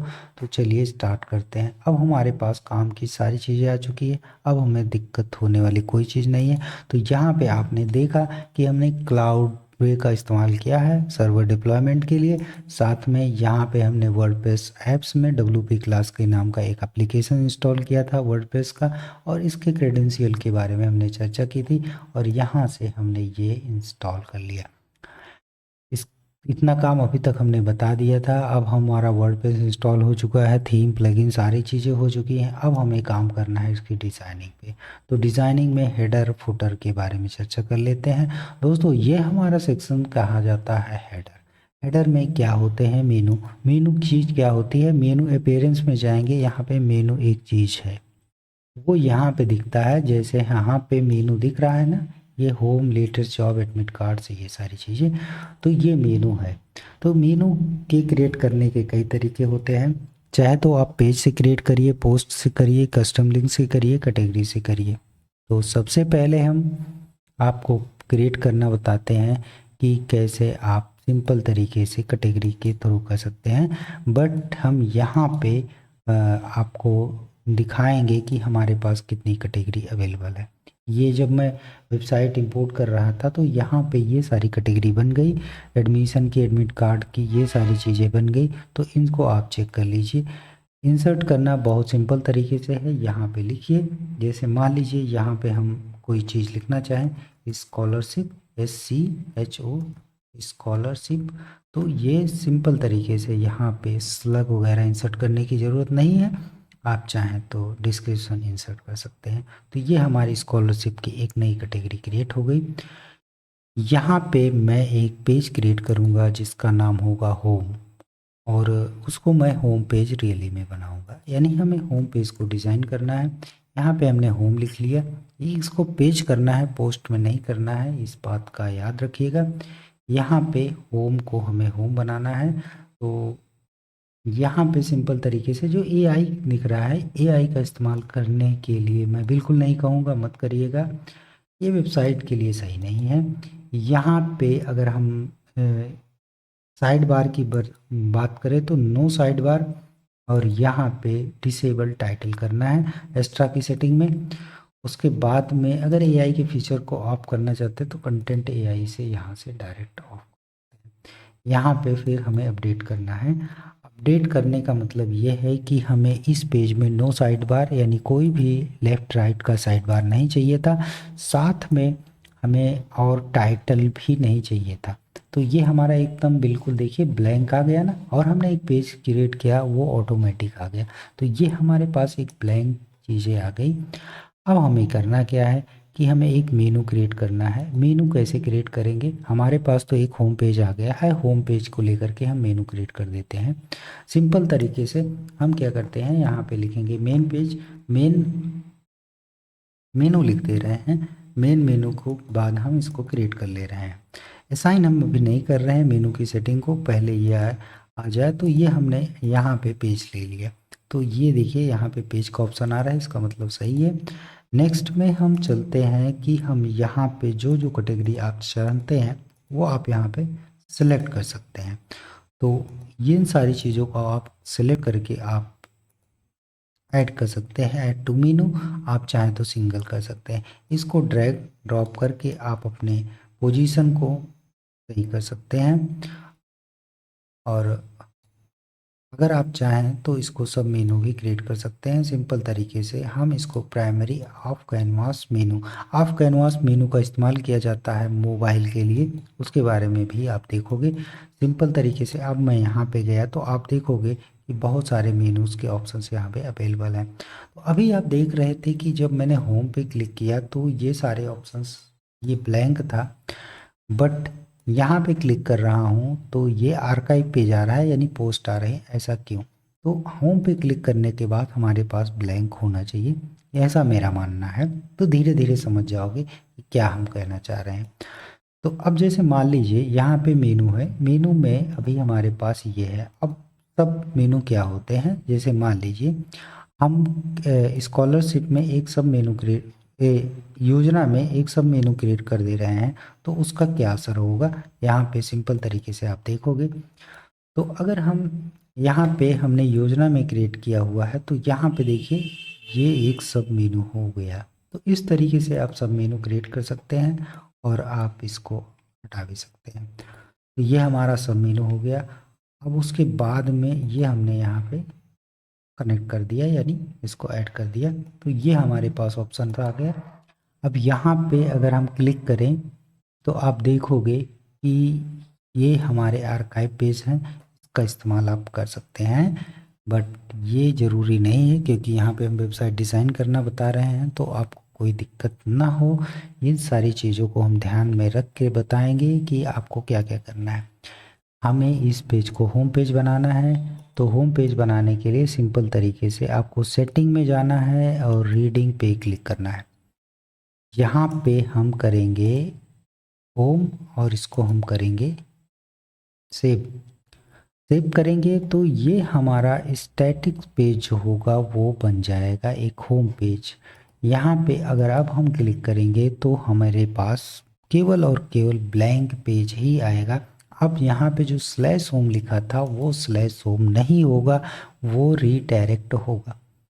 वो रीडायरेक्ट होम पेज पे हो रहा है, तो बिल्कुल परफेक्ट है, हम जैसा चाह रहे थे। बट लेटेस्ट जॉब पे क्लिक करेंगे तो वो आर्काइव पेज आएगा, क्योंकि हमने जो कैटेगरी सिलेक्ट की है वो यही सिलेक्ट की है। यहाँ पे लेटेस्ट जॉब, एडमिट कार्ड और ये सारी चीज़ें आएंगी, क्योंकि ये हमारी कैटेगरी है। यहाँ पे देखिए कैटेगरी स्लैश एडमिट कार्ड है, तो इस चीज़ का याद रखिएगा। बट होम पेज में कुछ ऐसी चीज़ है नहीं। तो होम पेज को कैसे आप क्रिएट करोगे, कैसे क्या करोगे, उसके बारे में चर्चा करेंगे। तो चलिए देखते हैं। अभी तक आपने देखा कि हमने मेनू बना लिया, बट जो मेनू बनाया है वो आपके लिहाज से सही है या गलत है, इसको डिसाइड करने का काम आप पे मैं छोड़ता हूँ। अब आप पे कैसे, तो जैसे मर्जी वैसे मेनू क्रिएट करो। मैं चल रहा हूँ आपको मेनू के साथ हेडर बताने, यानी हेडर को कैसे आप क्रिएट कर सकते हो और मेनू को कैसे मैनेज कर सकते हो। ये सारी चीज़ों को आप जानने के बाद वेबसाइट को बहुत अच्छे तरीके से जान जाओगे। तो ये देखिए यहाँ पे जैसे ही हम थीम कस्टमाइज पे गए, यानी आपको सिंपल तरीके से अपीयरेंस में जा कर के कस्टमाइज पे क्लिक करना है, बस इतनी सी बात। तो ये इस तरीके का ऑप्शन आ जाएगा। यहाँ पे ये बोल रहा है फर्स्ट वाले पे आपको और अधिक फीचर के लिए एक्स्ट्रा प्रो का इस्तेमाल करना चाहिए। एक्स्ट्रा प्रो का इस्तेमाल आप कर सकते हो, बट अभी के लिए मैं यहाँ पे फ्री का इस्तेमाल कर रहा हूँ। यहाँ पे सिंपल तरीके से मैं हेडर बिल्डर में जाता हूँ, यानी हेडर बिल्डर में जाने के बाद यहाँ पे आपके पास कुछ ऑप्शंस होंगे जिससे आप हेडर क्रिएट कर सकते हैं। ये हमारा पूरा सेक्शंस जो है वो हेडर के नाम से जाना जा रहा है। यहाँ पे देखिए सेकंड में देखिए यहाँ पे साइट टाइटल एंड लोगो लिखा हुआ है, ये हमारा साइट टाइटल एंड लोगो का ऑप्शन है। यहाँ पे लास्ट में एक मेनू का ऑप्शन है, तो यहाँ पे बीच में कुछ नहीं है, तो ये आप देख सकते हो। मान लीजिए हम साइट का टाइटल यहाँ पे कर दे रहे हैं, तो आपके हेडर सेक्शन में परिवर्तन दिखेगा। तो ये देखिए यहाँ पे आ गया। और अगर हम आपके प्राइमरी मेनू को यहाँ पे कर दे रहे हैं तो समथिंग आप देखोगे कुछ इस तरीके का दिख रहा है। अगर आप यहाँ पे कुछ इस तरीके का काम कर दे रहे हैं, जैसे मान लीजिए सर्च बार लगा दे रहे हैं तो आपके पास सर्च बॉक्स आ गया, तो कुछ इस तरीके की चीज़ों को आप क्रिएट कर सकते हो अपने हिसाब से। तो ये आपके हेडर की चीज़ें रहीं, बट इसको मैनेज कैसे करोगे ये आप पे डिसाइड करता है कि आप इसको कैसे करना चाह रहे हो। जैसे मान लीजिए अगर आप एक सिंगल में रहना चाहते हो तो आप सिंपल तरीके से कुछ इस तरीके का मेनू क्रिएट कर सकते हो। यहाँ पे हमने एक कॉलम लिया, मतलब एक हमारे पास एक रो है, रो में 3 कॉलम समझ करके हमने ये सारी चीज़ों को इंसर्ट कर दिया। तो ये हो गया। अब इस चीज़ को आप अपने हिसाब से लोगो इंसर्ट कर सकते हो, कोई भी लोगो बना लो और लोगो इंसर्ट करने के बाद में ये आपकी वेबसाइट बन जाएगी।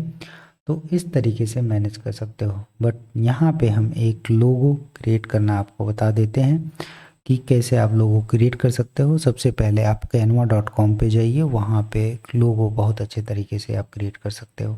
तो यहाँ पे हम लोगो क्रिएट करना तो उस तरीके से नहीं बताने वाले हैं, बट हाँ आपकी हेल्प ज़रूर करेंगे। एक लोगो हम यहाँ पे इंसर्ट करके बताते हैं। पे लोगो सिलेक्ट कर सकते हैं, आप कोई भी लोगो हो उसको आप यहाँ पे कर सकते हैं। बट यहाँ पे जैसे मान लीजिए मैं एक सिंपल तरीके से किसी वेबसाइट का लोगो पिकअप कर लेता हूँ। यहाँ पे जॉब रास्ता का है।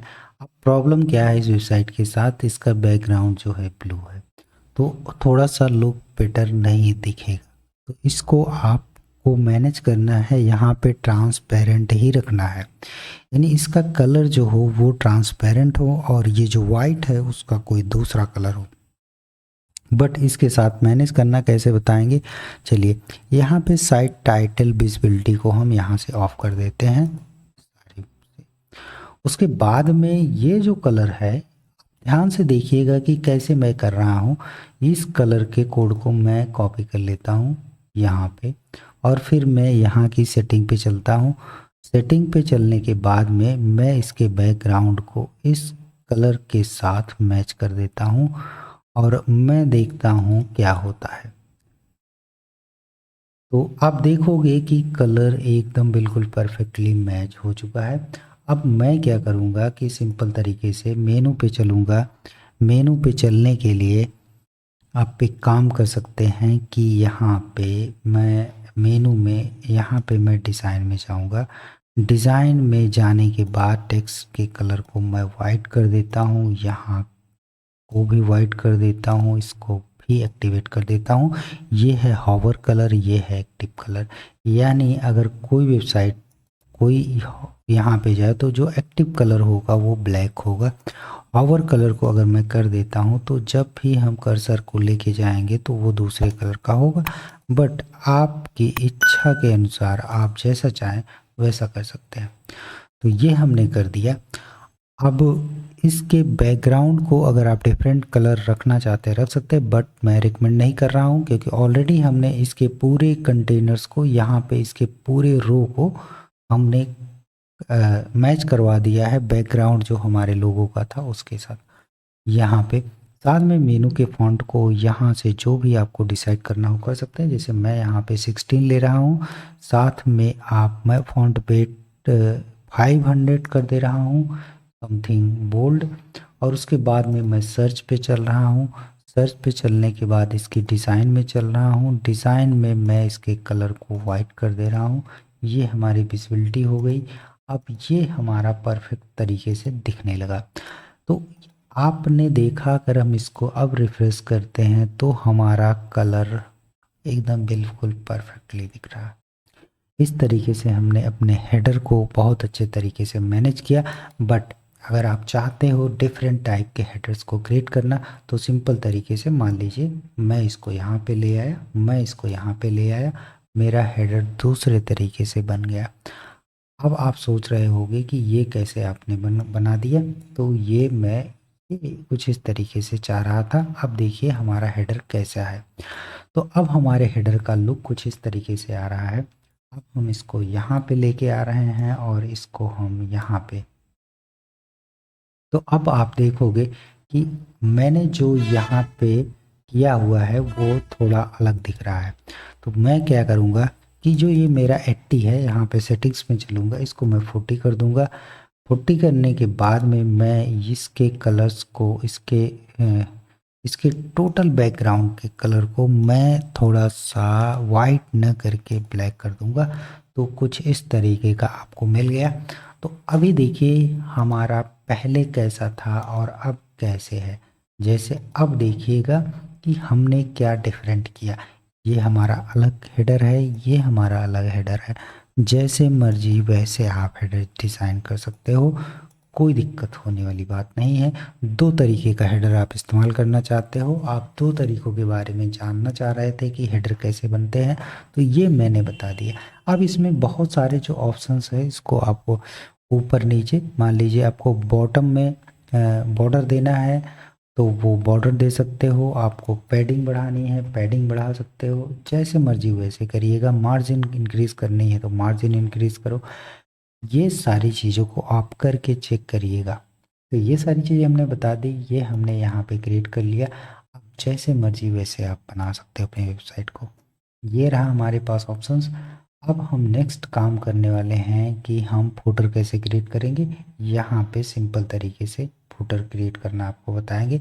जैसे हमने हेडर बनाया था वैसे हमें फुटर क्रिएट करना है, बट यहाँ पे और ऑप्शंस अवेलेबल नहीं है। तो ये कह रहे हैं कि अगर आपको और सारे ऑप्शंस चाहिए तो आप हमारे प्रो वर्जन में चले जाइए। तो यहाँ पे हमें ज़रूरत भी नहीं है अभी प्रो की। तो यहाँ पे हम फुटर मेनू पे चलते हैं। हमने यहाँ पे फुटर मेनू कुछ लिया नहीं, बट हम यहाँ पे अपने जो कॉपीराइट सेक्शन है उसको एडिट करेंगे। कॉपीराइट सेक्शन को हम उतनी ही चीज़ें लिखेंगे जो हमारी वेबसाइट के लिए रिलेवेंट होंगी। तो मैं यहाँ से साइट टाइटल से ईयर तक लेता हूँ, बाकी सारी चीज़ों को मैं रिमूव करूँगा। यहाँ से मैंने इसको रिमूव कर दिया और फिर मैंने वहाँ पे पेस्ट वो सारी चीज़ें कर दी जो हमारे वेबसाइट का यूआरएल यानी डोमेन नेम है। तो ये हमारा परफेक्टली हो गया। अब हमें क्या करना है कि यहाँ पे मेनू इंसर्ट करना है। अब मेनू क्रिएट करने के लिए वही चीज़ें जो मैंने आपको बताई थी कि आप चाहे तो पेज बनाओ और चाहे तो आप कस्टम लिंक भी इंसर्ट कर सकते हो। बट यहाँ पे मैं 4 पेज बता रहा हूँ जो कि आपकी वेबसाइट में होने चाहिए। डिस्क्लेमर होने चाहिए, डिस्क्लेमर होने चाहिए और उसके बाद में आपके पास होना चाहिए एक प्राइवेसी पॉलिसी का। नेक्स्ट मैं चलता हूँ एक प्राइवेसी या प्राइवेसी पॉलिसी, तो मैं यहाँ पे प्राइवेसी कर देता हूँ, पॉलिसी भी लिख देता हूँ। और एक हमारे पास अबाउट अस और कॉन्टैक्ट अस पे का पेज होना चाहिए। परफेक्ट है। देखो एडसेंस के लिए जो आप लोग बात करते हो पेजेस होना ज़रूरी है कि नहीं, तो मैं ये 4 महत्वपूर्ण पेज मानता हूँ। अबाउट अस, कॉन्टैक्ट अस और डिस्क्लेमर, प्राइवेसी पॉलिसी लिख दो। बाकी कोई पेज की अतिरिक्त ज़रूरत है नहीं। और पेज से, इन सारे पेजों से अगर आप ये सोचते हो कि एडसेंस रिजेक्ट होते हैं, अप्रूव्ड होते हैं, तो ये बात सही नहीं है। एडसेंस के अप्रूवल के बहुत सारी चीज़ें होती हैं, वो आप जानते हैं। आप गूगल की पॉलिसी को पढ़ेंगे और आप खुद जब वेबसाइट को अप्लाई करेंगे तो अनुभव ही आपको सब कुछ बता देगा। यहाँ पे कॉन्टेक्ट अस और फिर ये हमारे हो गए 4 पेजेस। इन सारे 4 पेजेस का इस्तेमाल कर सकते हैं सिंपल तरीके से। अपीयरेंस में जाइए, मेनू में जाइए और हम यहाँ पे एक नया मेनू क्रिएट करेंगे। ऊपर देखिए क्रिएट अ मेनू, यहाँ पे हम फुटर मेनू क्रिएट करेंगे और यहाँ पे लिख भी दें फुटर मेनू और जस्ट क्रिएट करेंगे। हमने पेजेस बनाए हैं तो हम पेजेस के आधार पे ही बनाने वाले हैं। जस्ट सिंपल हम क्रिएट करते हैं। हमने अबाउट अस, कॉन्टेक्ट अस और ये प्राइवेसी पॉलिसी और डिस्क्लेमर वगैरह बनाए हुए हैं। तो यहाँ पे हमारे पास 2 कॉन्टेक्ट अस, अबाउट अस आ गया है, तो मैं एक को डिलीट कर दूँगा। यहाँ पे हम क्या करेंगे कि ये सारी चीज़ें हैं। फर्स्ट में मैं डिस्क्लेमर रख देता हूँ, फिर प्राइवेसी पॉलिसी, फिर कॉन्टेक्ट अस। ठीक है। अब यहाँ पे आपको फुटर पे क्लिक करना है। फुटर पे क्लिक करेंगे तो आपका काम बन जाएगा। जस्ट हमारा ये सेव हो गया। सेव होने के बाद मैं फिर से यहाँ पे आप देखोगे कि मैं फुटर मेनू सेलेक्ट कर रहा हूँ, तो ये हमारे पास पेज आ गया। तो ये इस तरीके से हमने फुटर भी क्रिएट कर लिया। फुटर की डिज़ाइन को भी आप उसी तरीके से चेंज कर सकते हो जिस तरीके से मैंने हेडर को बताया। अगर आप फुटर के बैकग्राउंड को चेंज करना चाहते हैं, जस्ट क्लिक करिए यहाँ के, आप उसके बैकग्राउंड को जो भी कलर देना चाहते हो कलर दे सकते हो, बट मैं डिफ़ॉल्ट रखता हूँ। साथ में आप इसके जर्नल्स में जा कर के आपको कौन सा लेआउट पसंद है वो आप कर सकते हैं। 2 कॉलम, 3 कॉलम, 4 कॉलम, जैसे मर्जी वैसे आप कर सकते हो, बट मैं कहूँगा कि आप डिफ़ॉल्ट रखिए। अभी तक मैंने आपको बताया कि हेडर कैसे क्रिएट किया जाता है, फुटर कैसे क्रिएट किया जाता है, बट अभी तक मैंने ये सारी चीज़ें नहीं बताई कि मोबाइल में कैसे लुक दिखेगा।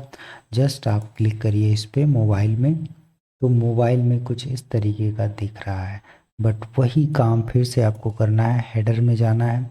हेडर में मोबाइल में कुछ इस तरीके से दिख रहा है जिसको आपको सुधारना है।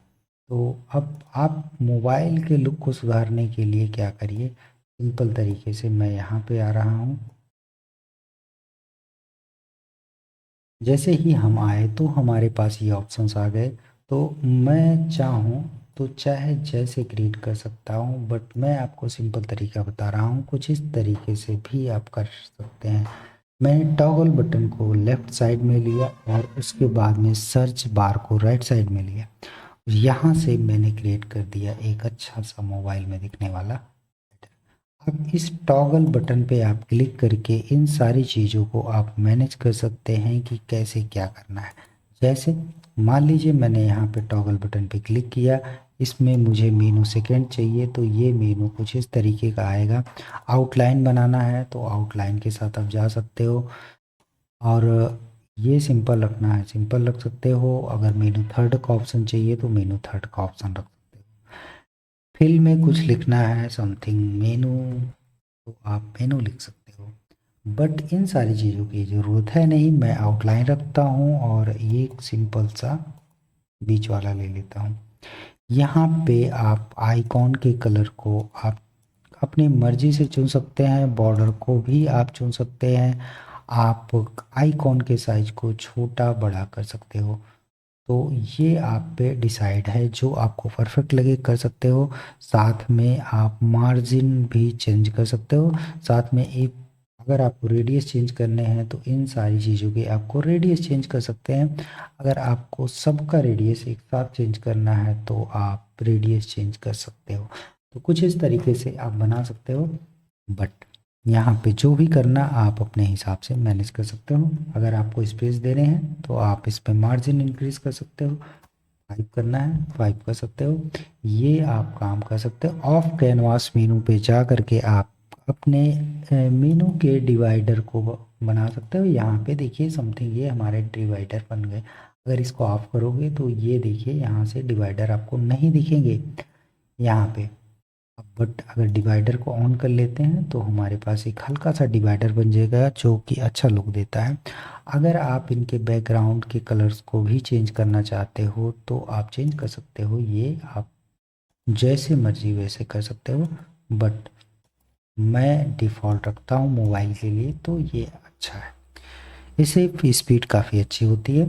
यहाँ पे अगर आपको कुछ फ़ॉन्ट अलग चाहिए तो जैसे मान लीजिए हम यहाँ पे 3 कर दे रहे हैं और फ़ॉन्ट वेट भी 500 कर दे रहे हैं, तो कुछ इस तरीके का हमारे पास मेनू आ गया।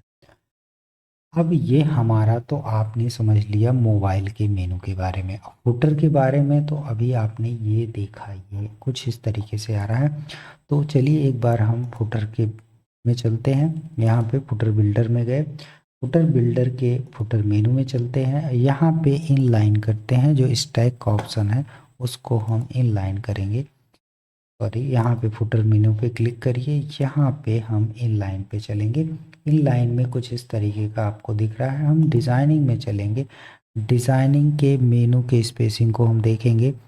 यहाँ पे इसको अनचेक कर देंगे और यहाँ पे हम 5 पिक्सल कर दे रहे हैं, तो कुछ इस तरीके से आ गया। लेफ़्ट को और राइट को 5 पिक्सल। तो आप चाहें तो इसको सिंगल या डबल कॉलम, सिंगल या डबल रो में कर सकते हैं। अपने हिसाब से आपको मैनेज कर लेना है। तो ये हमने बता दी। अगर आपको मार्जिन चाहिए तो आप मार्जिन वगैरह बढ़ा सकते हो, बट मेरा परफेक्टली है मेरे लिए। तो यहाँ पे मैंने आपको ये बताया कि किस तरीके से आप ये सारी चीज़ों को मैनेज कर सकते हो। यहाँ पे हम इसको सेव कर दिए। ये सारी चीज़ें हमने आपको बता दी कि किस तरीके से एक वेबसाइट के हेडर और फुटर को अपग्रेड कर सकते हो, मोबाइल में, कंप्यूटर में या अन्य डिवाइस में, जैसे मर्जी वैसे क्रिएट कर सकते हो। इम्पॉर्टेंट ये है कि जो मोबाइल डिवाइस है और कंप्यूटर डिवाइस है, उन्हीं दोनों में आप चेंज करेंगे तो आपका काम बन जाएगा। बाकी जो आपका टैब वर्जन होता है उनको भी आप कस्टमाइज करना चाहें तो कर सकते हैं, बट ये उसी तरीके से जैसे आपका मोबाइल है उसी तरीके से आपका मैनेज हो जाएगा, स्ट्रेच हो जाएगा, तो कोई दिक्कत होती नहीं है। इम्पोर्टेंट मोबाइल का और डेस्कटॉप का है। यहाँ पे ये सारी चीज़ें हो गई। अब आप देखिए हमारा एक परफेक्टली हेडर एंड फुटर बन के क्रिएट हो गया। तो अभी तक आपने देखा कि हेडर और फुटर तो आपने क्रिएट कर लिया। अब आप चाहते हो कि आपकी वेबसाइट पे काम किया जाए एलिमेंटर के साथ, तो एलिमेंटर के साथ आप कैसे काम कर सकते हो उसको स्टेप बाय स्टेप हम देखेंगे। अभी जो मेरी वेबसाइट है इसको हम पेज पे क्लिक करेंगे और इसको हम एलिमेंटर के साथ काम करना शुरू करेंगे। हम लास्ट में जा कर के जब एलिमेंटर प्रो की ज़रूरत पड़ेगी तो उस पर हम चर्चा करेंगे, बट अभी के लिए हमारे पास जो एलिमेंटर है उसी का प्रयोग करने वाले हैं। तो यहाँ पे आप देखोगे कि जस्ट क्लिक करेंगे तो यहाँ पे एडिट विथ एलिमेंटर पे क्लिक करेंगे और ये कुछ इस तरीके का ऑप्शन आपके पास आ जाएगा।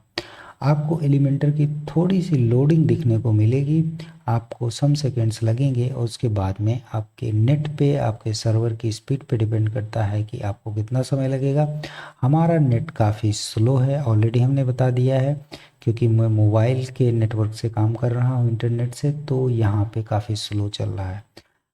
बाकी सर्वर में कोई दिक्कत नहीं, सर्वर परफेक्टली रन कर रहा है, इस बात का हमें विश्वास है।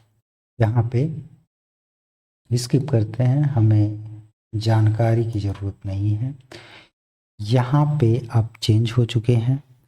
यहाँ पे अगर आप देखेंगे नीचे तो अपग्रेड का ऑप्शन आ रहा है।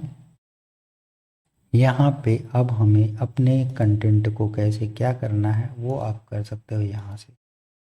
अब जैसे मान लीजिए हम यहाँ पे 2 रो लेना चाह रहे हैं और इस 2 रो में, सॉरी 2 कॉलम लेना चाह रहे हैं और 2 कॉलम में हम कुछ चीज़ें, एक मान लीजिए इमेज डालना चाह रहे हैं और एक में हम टेक्स्ट यानी हेडिंग डालना चाहते हैं और इसको हम यहाँ से पब्लिश करना चाहते हैं।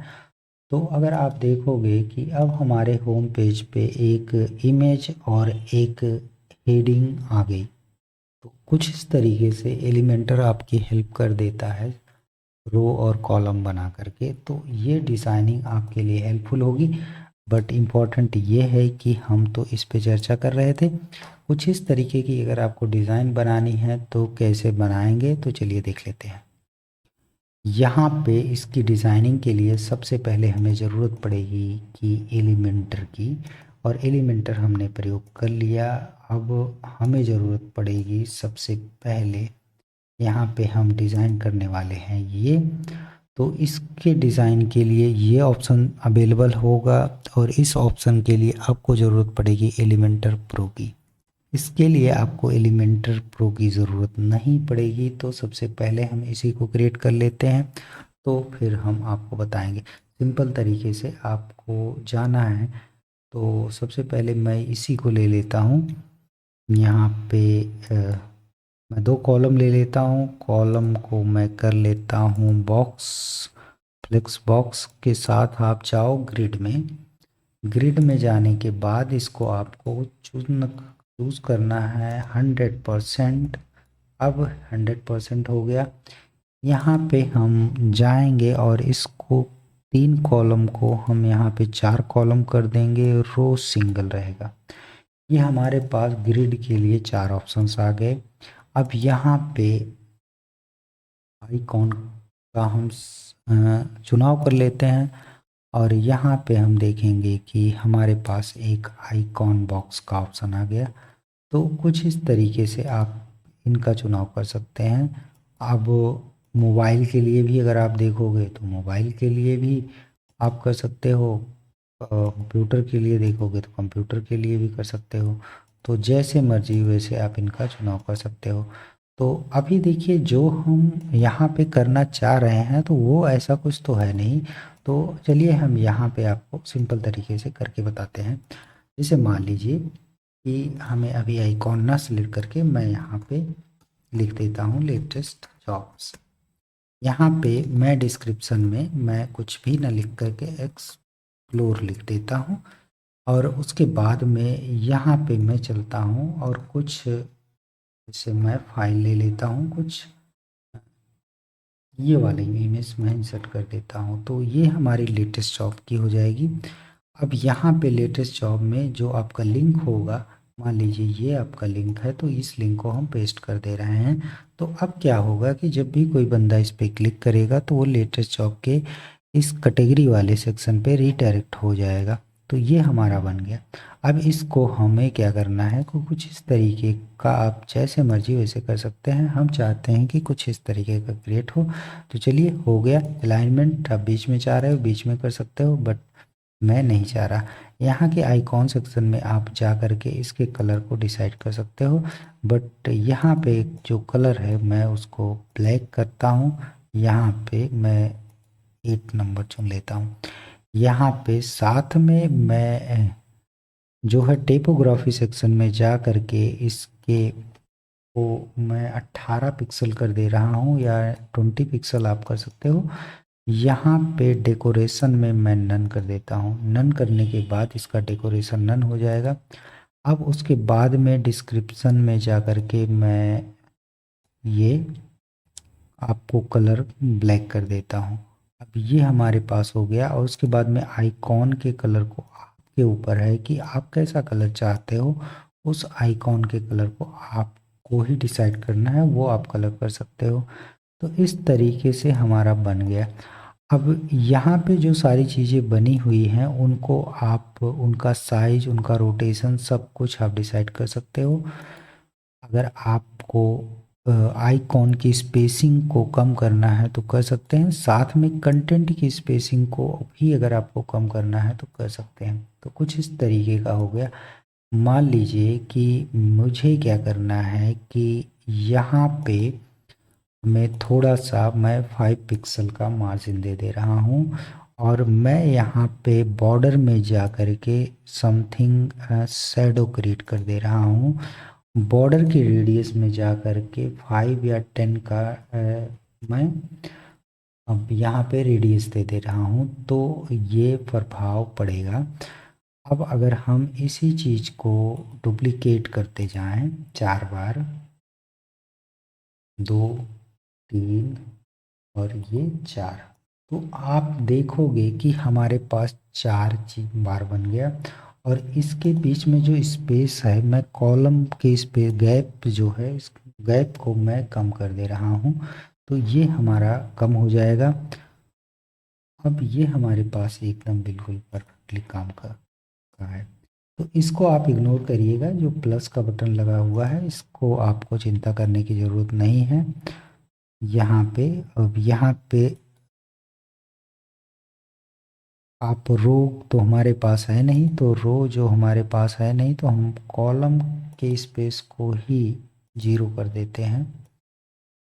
तो यहाँ से तो इस तरीके से आप कर सकते हैं। इसके कॉलम को अगर और आपको कमज़ोर नज़दीक लाना है तो इसके जो सेक्शंस की बात है यहाँ पे करोगे, तो यहाँ से अगर आप 2-3 कर दे रहे हो, यहाँ से भी 3-4 कर दे रहे हो, जैसे वहाँ पे मैंने 4 लिया, तो आप कुछ इस तरीके का आप मैनेज कर सकते हो। बट मैं चाहूँगा कि आप ज़रूरत नहीं है, जैसे पेस्ट स्टाइल कर दें, पेस्ट स्टाइल कर दें, तो यानी तो कुछ इस तरीके का हो गया। अब मान लीजिए मैं इसको रीसेट कर देता हूँ यहाँ से। मैं इसलिए बता रहा हूँ कि आपको ज़रूरत नहीं है इन सारी चीज़ों पे, जो डिफ़ॉल्ट रूप से है उसी पे काम करिए। अब मेरा उद्देश्य ये है कि आपको फ्रेम समझाना है कि जैसे मैंने यहाँ पे कॉलम्स लिए और कॉलम्स में हमें ज़रूरत थी इस चीज़ को बनाने की, तो मुझे 4 कॉलम मैंने ले लिए और कुछ इस तरीके का मैंने बनाने का प्रयास किया।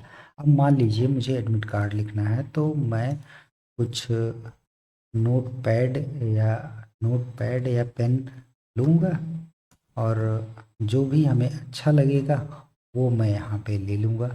जैसे मान लीजिए आई कार्ड ले लूँ या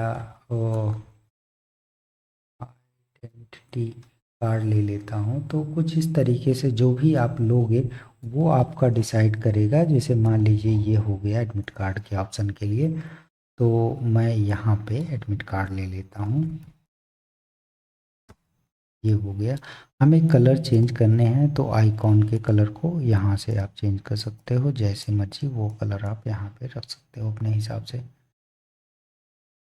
ये हो गया। आप दूसरी चीज़ को ले सकते हो, जैसे मान लीजिए एडमिशन को लेना है तो आप एडमिशन ले सकते हो।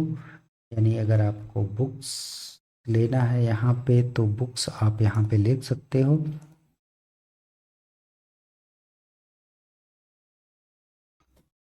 और इसके बाद में आप इस बुक्स के कलर को आप डिसाइड कर सकते हो कौन सा कलर रहेगा। यहाँ पे मान लीजिए आप स्कॉलरशिप लेना चाहते हो तो एससी स्कॉलर ले सकते हो। यहाँ पे आप एजुकेशन से संबंधित अगर आपके पास कुछ है आइकॉन तो उसको ले सकते हो, या फिर स्कॉलर से संबंधित SCH स्कॉलर से संबंधित भी नहीं है तो आपको ये डिसाइड करना है कि आपको कौन सा लेना है। तो यहाँ पे बहुत सारे ऑप्शंस अवेलेबल हैं। इन आइकॉन में आपको परफेक्ट आइकॉन जो आपके काम के साथ मैच करे उसको आपको लेना है। स्कॉलरशिप को आपको लेना है तो आप यहाँ पे जो एक कैप होती है इस डिग्री की वो उसको आप यहाँ पे ले सकते हो।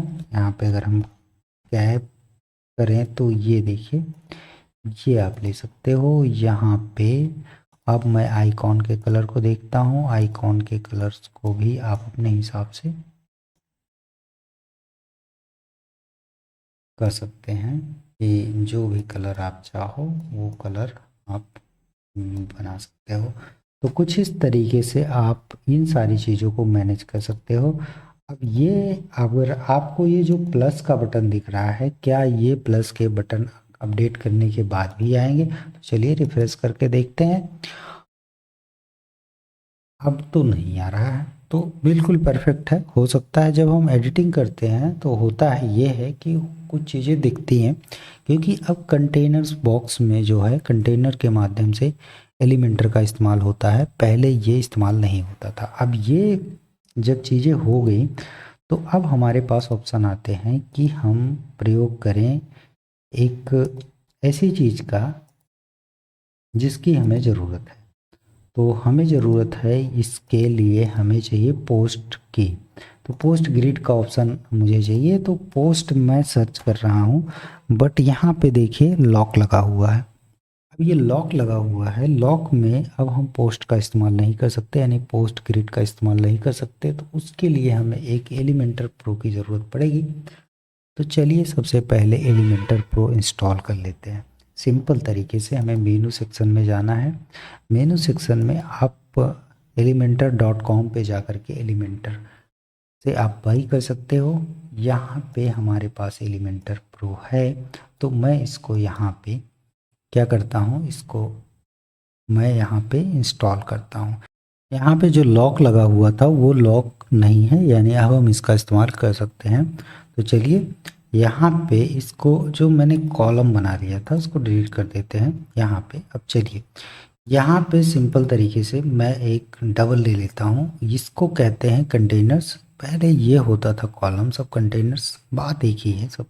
ये होता है सेक्शन। आज भी एडिट कंटेनर्स का ऑप्शन आ रहा है। तो कुल मिला के जैसे मर्जी वैसे करिए। अब ये कंटेनर्स और ग्रिड के नाम से जाने जाते हैं। तो कुल मिला के ये रो है और कॉलम है, इतना ही ध्यान रखना है, बात कुछ है नहीं। इसको मुझे 3 में करना है। तो चलिए 1 हो गया, 2 हो गया, 3 हो गया। अब मैं चाहता हूँ कि यहाँ पे मैं कुछ लिख दूँ।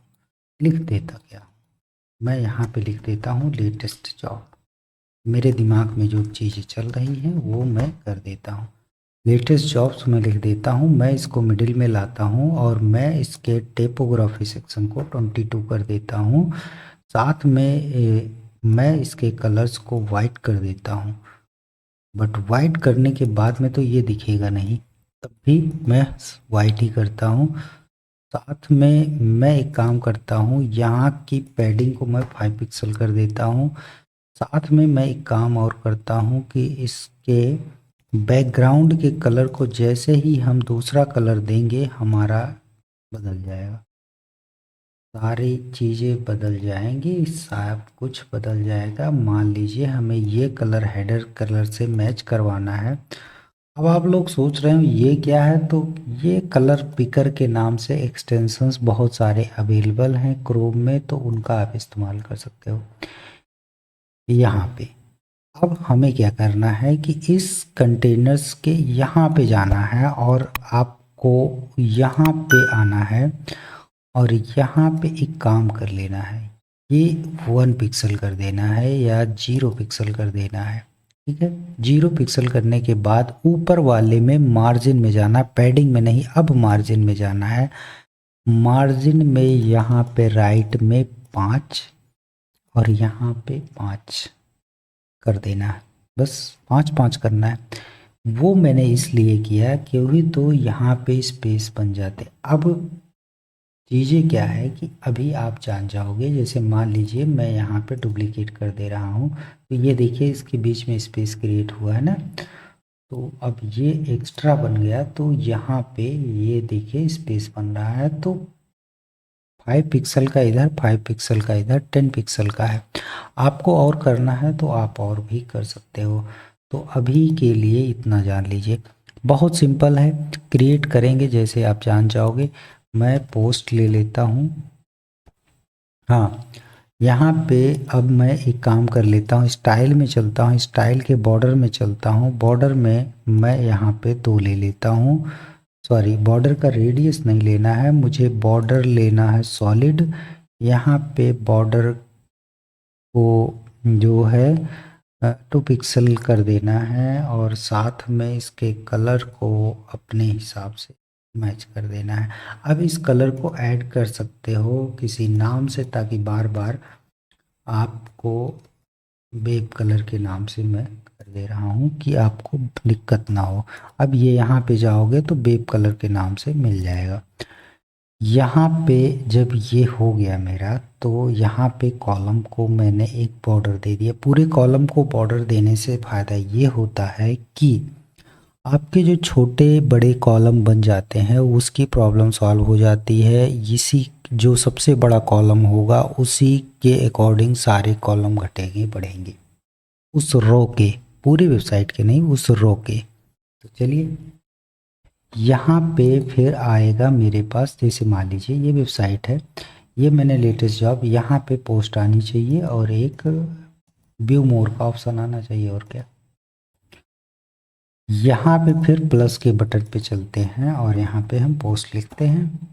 पोस्ट में ये ऑप्शन आ गया, तो इसी को तो हमें सेलेक्ट करना है। यहाँ पे ड्रैग ड्रॉप करते हैं तो ये ऑप्शन आ गया।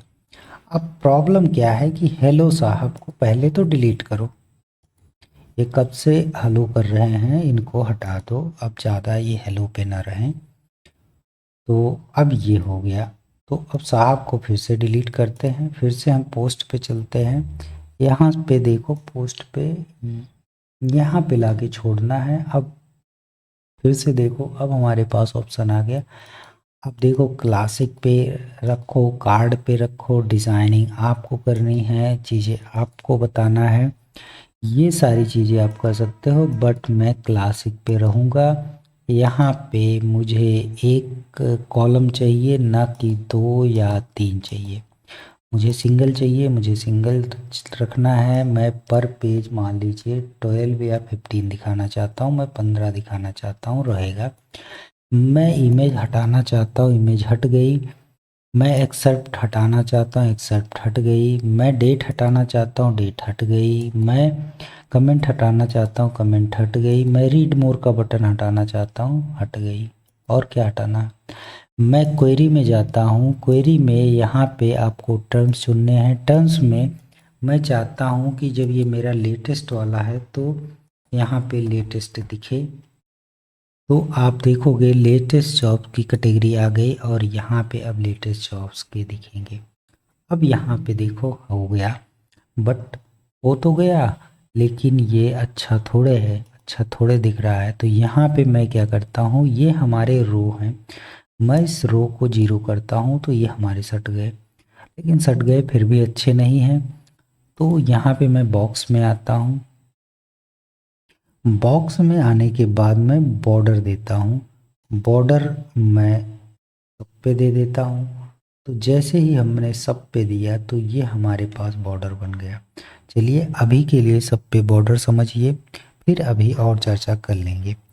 बॉर्डर के कलर को अगर आपको डिसाइड करना है तो आप नीचे एकदम बॉर्डर के कलर को यहाँ से आप चेंज कर सकते हैं। अब यहाँ पे बारी आती है कंटेंट की। कंटेंट में सबसे पहले मैं चलता हूँ, इस कंटेंट को मैं 16 पिक्सल कर देता हूँ। इसके फॉन्ट को मैं इतना ही रखता हूँ, साथ में लाइन हाइट को ईएम कर देता हूँ और ईएम में मैं 1.2 कर देता हूँ। और साथ में इसके डेकोरेशन को मैं नन करूँगा क्योंकि मुझे ये लाइन नहीं चाहिए, मतलब इसके अंदर अंडरलाइन नहीं चाहिए। इसके कलर्स को मैं और डार्क ब्लैक करूँगा। उसके बाद में ये हमारे पास ऑप्शंस हो गए। अब मुझे चाहिए बॉक्स। बॉक्स के पैडिंग को मैं 5 कर दूंगा। अब हमारा परफेक्ट तरीके से समथिंग बेटर दिख रहा है। अगर आपको इसके चीज़ों में और बदलाव करने हैं तो आप बॉर्डर में आप टॉप बॉर्डर को 0 कर सकते हो। ये देखिए, ये आपका टॉप बॉर्डर 0 हो गया तो ये पतला हो गया। तो यही मैं बताना चाह रहा था। यहाँ पे मैं आकर के इसको अनलिंक करूँगा और टॉप को मैं इतना छोटा करूँगा कि इससे क्या होगा, मैं अपने मार्जिन को कम कर दूँगा 20, ताकि ये मेरा ऊपर चला जाए। तो ये हमारा 20 हो गया। अब ये बिल्कुल परफेक्ट तरीके से आप जैसा चाह रहे थे वैसा हो रहा है। अब बात की बात है कि इसमें बहुत सारी स्टाइल सेटिंग में आप जाके बॉर्डर में शैडो बना दोगे तो यहाँ पे शैडो भी दिख जाएगा, बट शैडो बनाने की क्या ज़रूरत है। ये हमने यहाँ पे कर दिया। अब दो ऑप्शंस आते हैं व्यू मोर के। पहला ऑप्शंस आता है ऑटोमेटिक पेजनेशन मेथड। पेजनेशन में सिंपल तरीके से इसे पे क्लिक करना है, क्वेरी के नीचे यहाँ पे लोड मोर पे क्लिक करना है। लोड ऑन क्लिक पे अब यहाँ पे आपको लिखना है व्यू मोर। व्यू मोर जैसे लिखेंगे यहाँ पे व्यू मोर का ऑप्शन आ जाएगा और जैसे ही कोई क्लिक करेगा बंदा और सारी पोस्ट आ जाएगी। बट ये सही नहीं है। बट यहाँ पे मैं चाहता हूँ कि वो नेक्स्ट पेज पे जाए, तो मुझे एक बटन बनाने पड़ेंगे और इसको मुझे हटाना पड़ेगा। इसका समाधान मैं पेज वाले सेक्शन में बता दूंगा। ऑलरेडी मेरे चैनल पे बहुत सारे वीडियोस हैं, उनको जाके देखिए।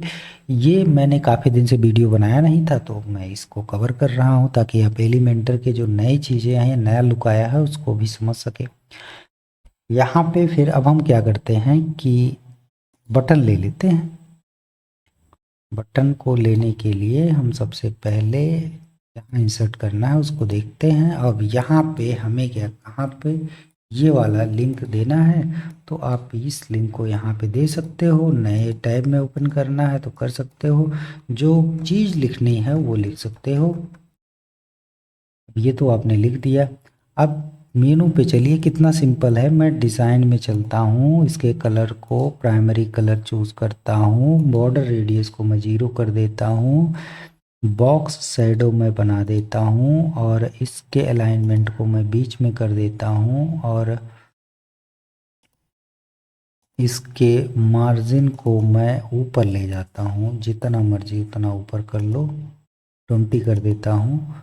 अब उसके बाद में अगर आप इसके लाइन को स्ट्रेच कर दो, यानी इसके वो स्ट्रेच कर दो, तो ये काफ़ी हद तक आपके अकॉर्डिंग बन जाएगा। यहाँ से मैं इसको स्ट्रेच कर दे रहा हूँ।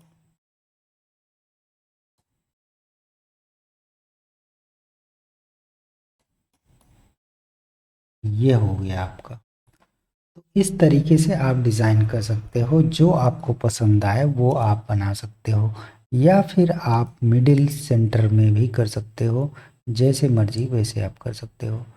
यहाँ पे अब देखिए ये जो ये वाला ऑप्शन है उसमें एक प्रॉब्लम्स अगर आपको दिख रही है लेफ़्ट और राइट में, तो वो आप डिसाइड कर सकते हो। जैसे यहाँ पे समथिंग आपको यहाँ पे थोड़ा सा अजीब दिख रहा होगा, तो आप एक काम कर सकते हो, यहाँ पे जाइए, स्टाइल में जाइए, बॉक्स के लेफ़्ट को ज़ीरो कर दीजिए बॉर्डर को, और राइट के बॉर्डर को ज़ीरो कर दीजिए, तो ये बॉर्डर ख़त्म हो जाएंगे, आपके सिंगल बॉर्डर बचेंगे यहाँ पे। अभी ये पूरा एक ही सिंगल 1 पिक्सल का बॉर्डर है। आप इसको मैं थोड़ा सा मैं आपको अब दिखाता हूँ यहाँ पे। ये देखिए अब ये सिंगल बॉर्डर बच रहा है यहाँ पे, बॉक्स के शैडो में सिंगल बॉर्डर बन रहा है। अब इसको भी अगर हम जीरो कर दें तो केवल हम एक टॉप के बॉर्डर को रखें, तो अब देखिए कुछ इस तरीके की डिज़ाइन आपको दिख रही है। तो आपको डिसाइड करना है कि आप किस तरीके से आप अपनी वेबसाइट को मैनेज करना चाह रहे हैं। चलिए परफेक्ट, अब मैं स्ट्रेच कर सकता हूँ इसको, ये सही है। और यहाँ पे आपको जो भी आप यहाँ पे पैडिंग वगैरह देना चाहें तो दे सकते हैं। मैं यहाँ पे पैडिंग कुछ नहीं देने वाला हूँ, पैडिंग डिफ़ॉल्ट रूप से रहेगा जो वो सही है। अलाइनमेंट को आपको मिडिल में रखना है, वो हमने यहाँ पे कर दिया। यहाँ के जो बैक शैडो है वो मैं ज़ीरो कर देता हूँ। और अगर आप बॉक्स शैडो अगर बनाते हैं तो उसके लिए आपको ये वाला ज़रूरी है कि ये करेंगे तो आपका कुछ परफेक्ट लुक आएगा। तो इस तरीके से कर सकते हैं। तो चलिए मैं थोड़ा सा डिलीट करके दूसरे कॉलम में देखता हूँ। ये मैंने 2 कॉलम बना लिए और ये मैंने 3 कॉलम बना लिए। तो ये 3 कॉलम बना लिए, तो ये जो चौथा कॉलम है मैंने डिलीट कर दिया। तो मैं अब देख रहा हूँ कि कुछ ठीक है, इसको भी आप कंसीडर कर सकते हैं। या अगर आपको बॉटम का देना है तो सिंपल तरीके से आप किसी भी जगह जाइए स्टाइल में बॉक्स में, और उसके बॉटम को भी 1 पिक्सल दे दीजिए। अब ये आपके साथ कुछ इस तरीके का लुक दे देगा। तो जैसे आप डिसाइड कर लो वैसे आपका काम बन जाए।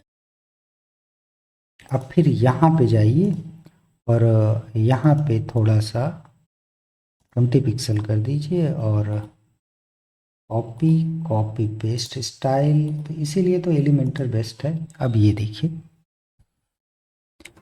ये हमने आपको बता दिया कि किस तरीके से आप एक बेटर काम कर सकते हो। अब चेंज क्या करना है, चेंज ये करना है कि यहाँ पे एडमिट कार्ड लिख दो।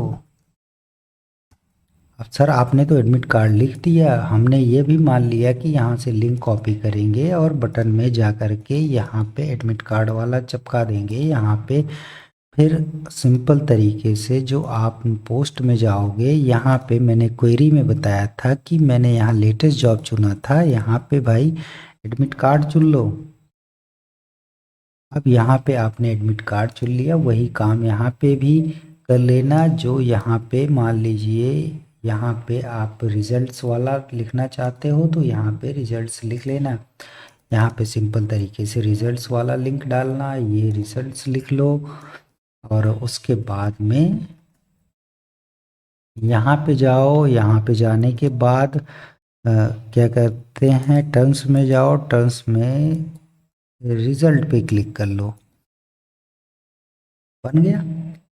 उसके बाद में ये पूरे को कॉपी मार दो, डुप्लीकेट मार दो। अब आप देखोगे नीचे का भी बन गया। अब यहाँ पे मान लो हम क्या करना चाहते हैं, एडमिशन लिखना चाहते हैं, एडमिशन। यहाँ पे हम लिखना चाहते हैं स्कॉलरशिप, SCH स्कॉलरशिप। यहाँ पे हम लिखना चाहते हैं सरकारी योजना। अब आपको वही सारे लिंक यहाँ पे इंसर्ट करने हैं। अब मान लीजिए मुझे यहाँ पे 10 दिखाने हैं, यहाँ पे 10 दिखाने हैं और यहाँ पे भी हमें 10 दिखाने हैं।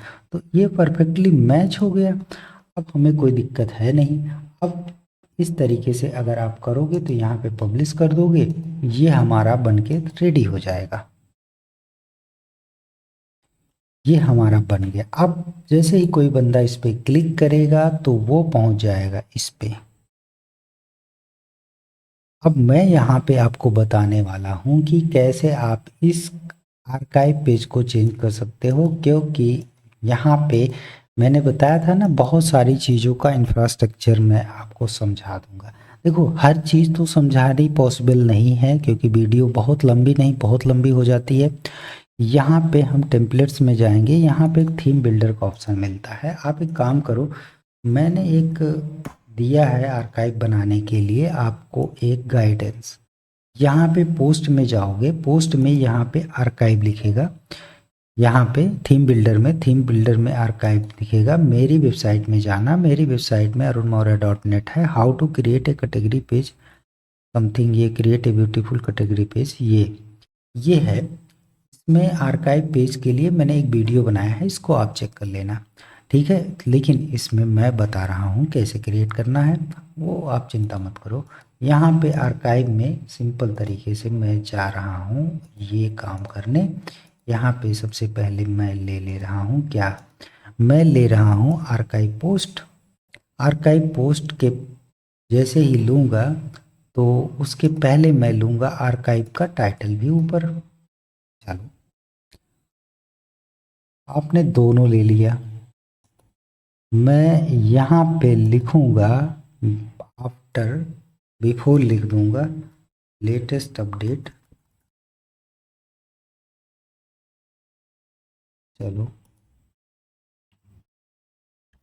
लेटेस्ट अपडेट के बाद मैं एक स्पेस भी दे दूँगा ताकि सही रहे। चलो अब ये कैटेगरी आएगा।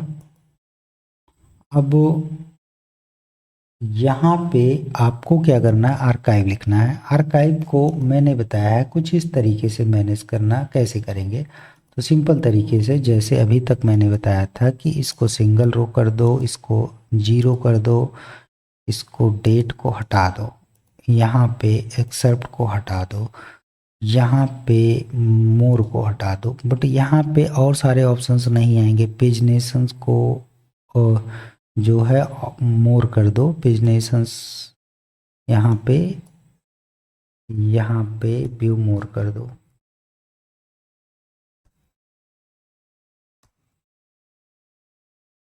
तो ये हमारे पास बन गया, यहाँ पे देखिए व्यू मोर बन गया। अब आप देख रहे हैं कि जैसे ही मैं इसको पब्लिश कर देता हूँ, अभी यहाँ पे ऑल आर्काइव पेज में मैं सेव कर देता हूँ। अभी तक जो मेरा पेज दूसरे टाइप का था वो अब कैसे दिखेगा आप देखना थोड़ा सा। यहाँ पे लेटेस्ट जॉब का एडमिट कार्ड का जो हमारा कैटेगरी का पेज था वो चेंज हो गया कि नहीं चेंज हो गया, बिल्कुल चेंज हो गया। आपको चिंता करने की कोई बात नहीं। तो हम इसी को डिज़ाइन कर लेते हैं ना। तो चलिए हम करते हैं अपना काम। तो यहाँ पे सिंपल तरीके से पहले तो मैं जा रहा हूँ अपने बॉर्डर में। बॉर्डर में जाने के बाद में मैं यहाँ पे सॉलिड चुन रहा हूँ। सॉलिड चुनने के बाद में बॉर्डर को मैं समथिंग बॉर्डर के कलर को, जो भी कलर मुझे पसंद है वो मैं यहाँ पे दे सकता हूँ। तो मुझे ये यहाँ पे मैंने कलर को सेव किया था। अब वो कलर 8-9 नंबर पे हुआ था, वेब कलर ये है। यहाँ पे ये हो गया हमारा। और बॉर्डर की विड्थ को मैं मान लीजिए 2 पिक्सल कर देता हूँ। अब ये हो गया। और यहाँ पे अभी मैं कहने के लिए मैं 5 पिक्सल का दे रहा हूँ।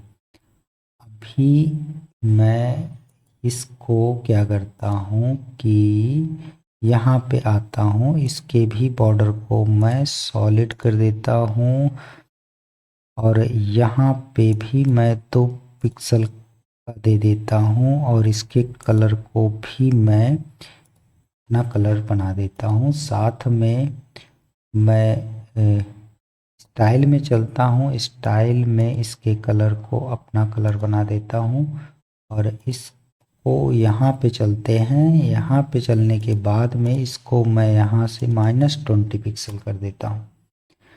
अब -20 नहीं, अब हमारे पास है 22 कर देते हैं ताकि बॉर्डर पे बॉर्डर आ जाए।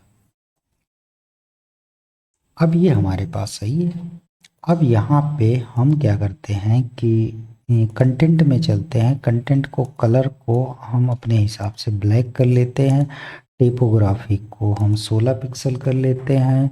अलाइनमेंट को हम जो है 1.2, लाइन हाइट को EM को हम करेंगे 1.2। चलो ठीक है। यहाँ पे अब हमें लेआउट में चलता है। रो गैप को मुझे एकदम ख़त्म करना है। अब जैसे मान लीजिए हमने रो गैप ख़त्म कर लिया, लेकिन ये हमारा अच्छा तो है नहीं, बिल्कुल ये हमें भी अच्छा नहीं दिख रहा। अलाइनमेंट आप बीच में करोगे तब और ख़राब दिखेगा। अब यहाँ पे जो हमारा पेजनेशन है, पेजनेशन को आप बीच में करो या लेफ्ट में करो, अभी के लिए कोई फ़र्क पड़ने वाला नहीं है। अभी मैं सब चीज़ें आपको बता रहा हूँ क्या कैसे करना है।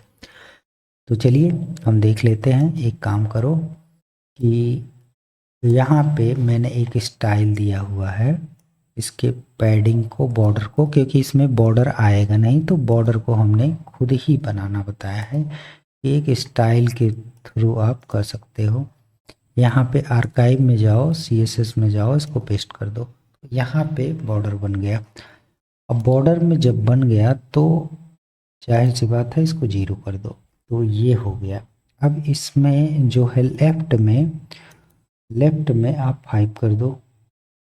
सॉरी, कंटेंट को आपको 5 करना है, आप उसकी चिंता मत करिए। कंटेंट में आप स्पेस बढ़ा सकते हो, टाइटल के कंटेंट में यहाँ से ये।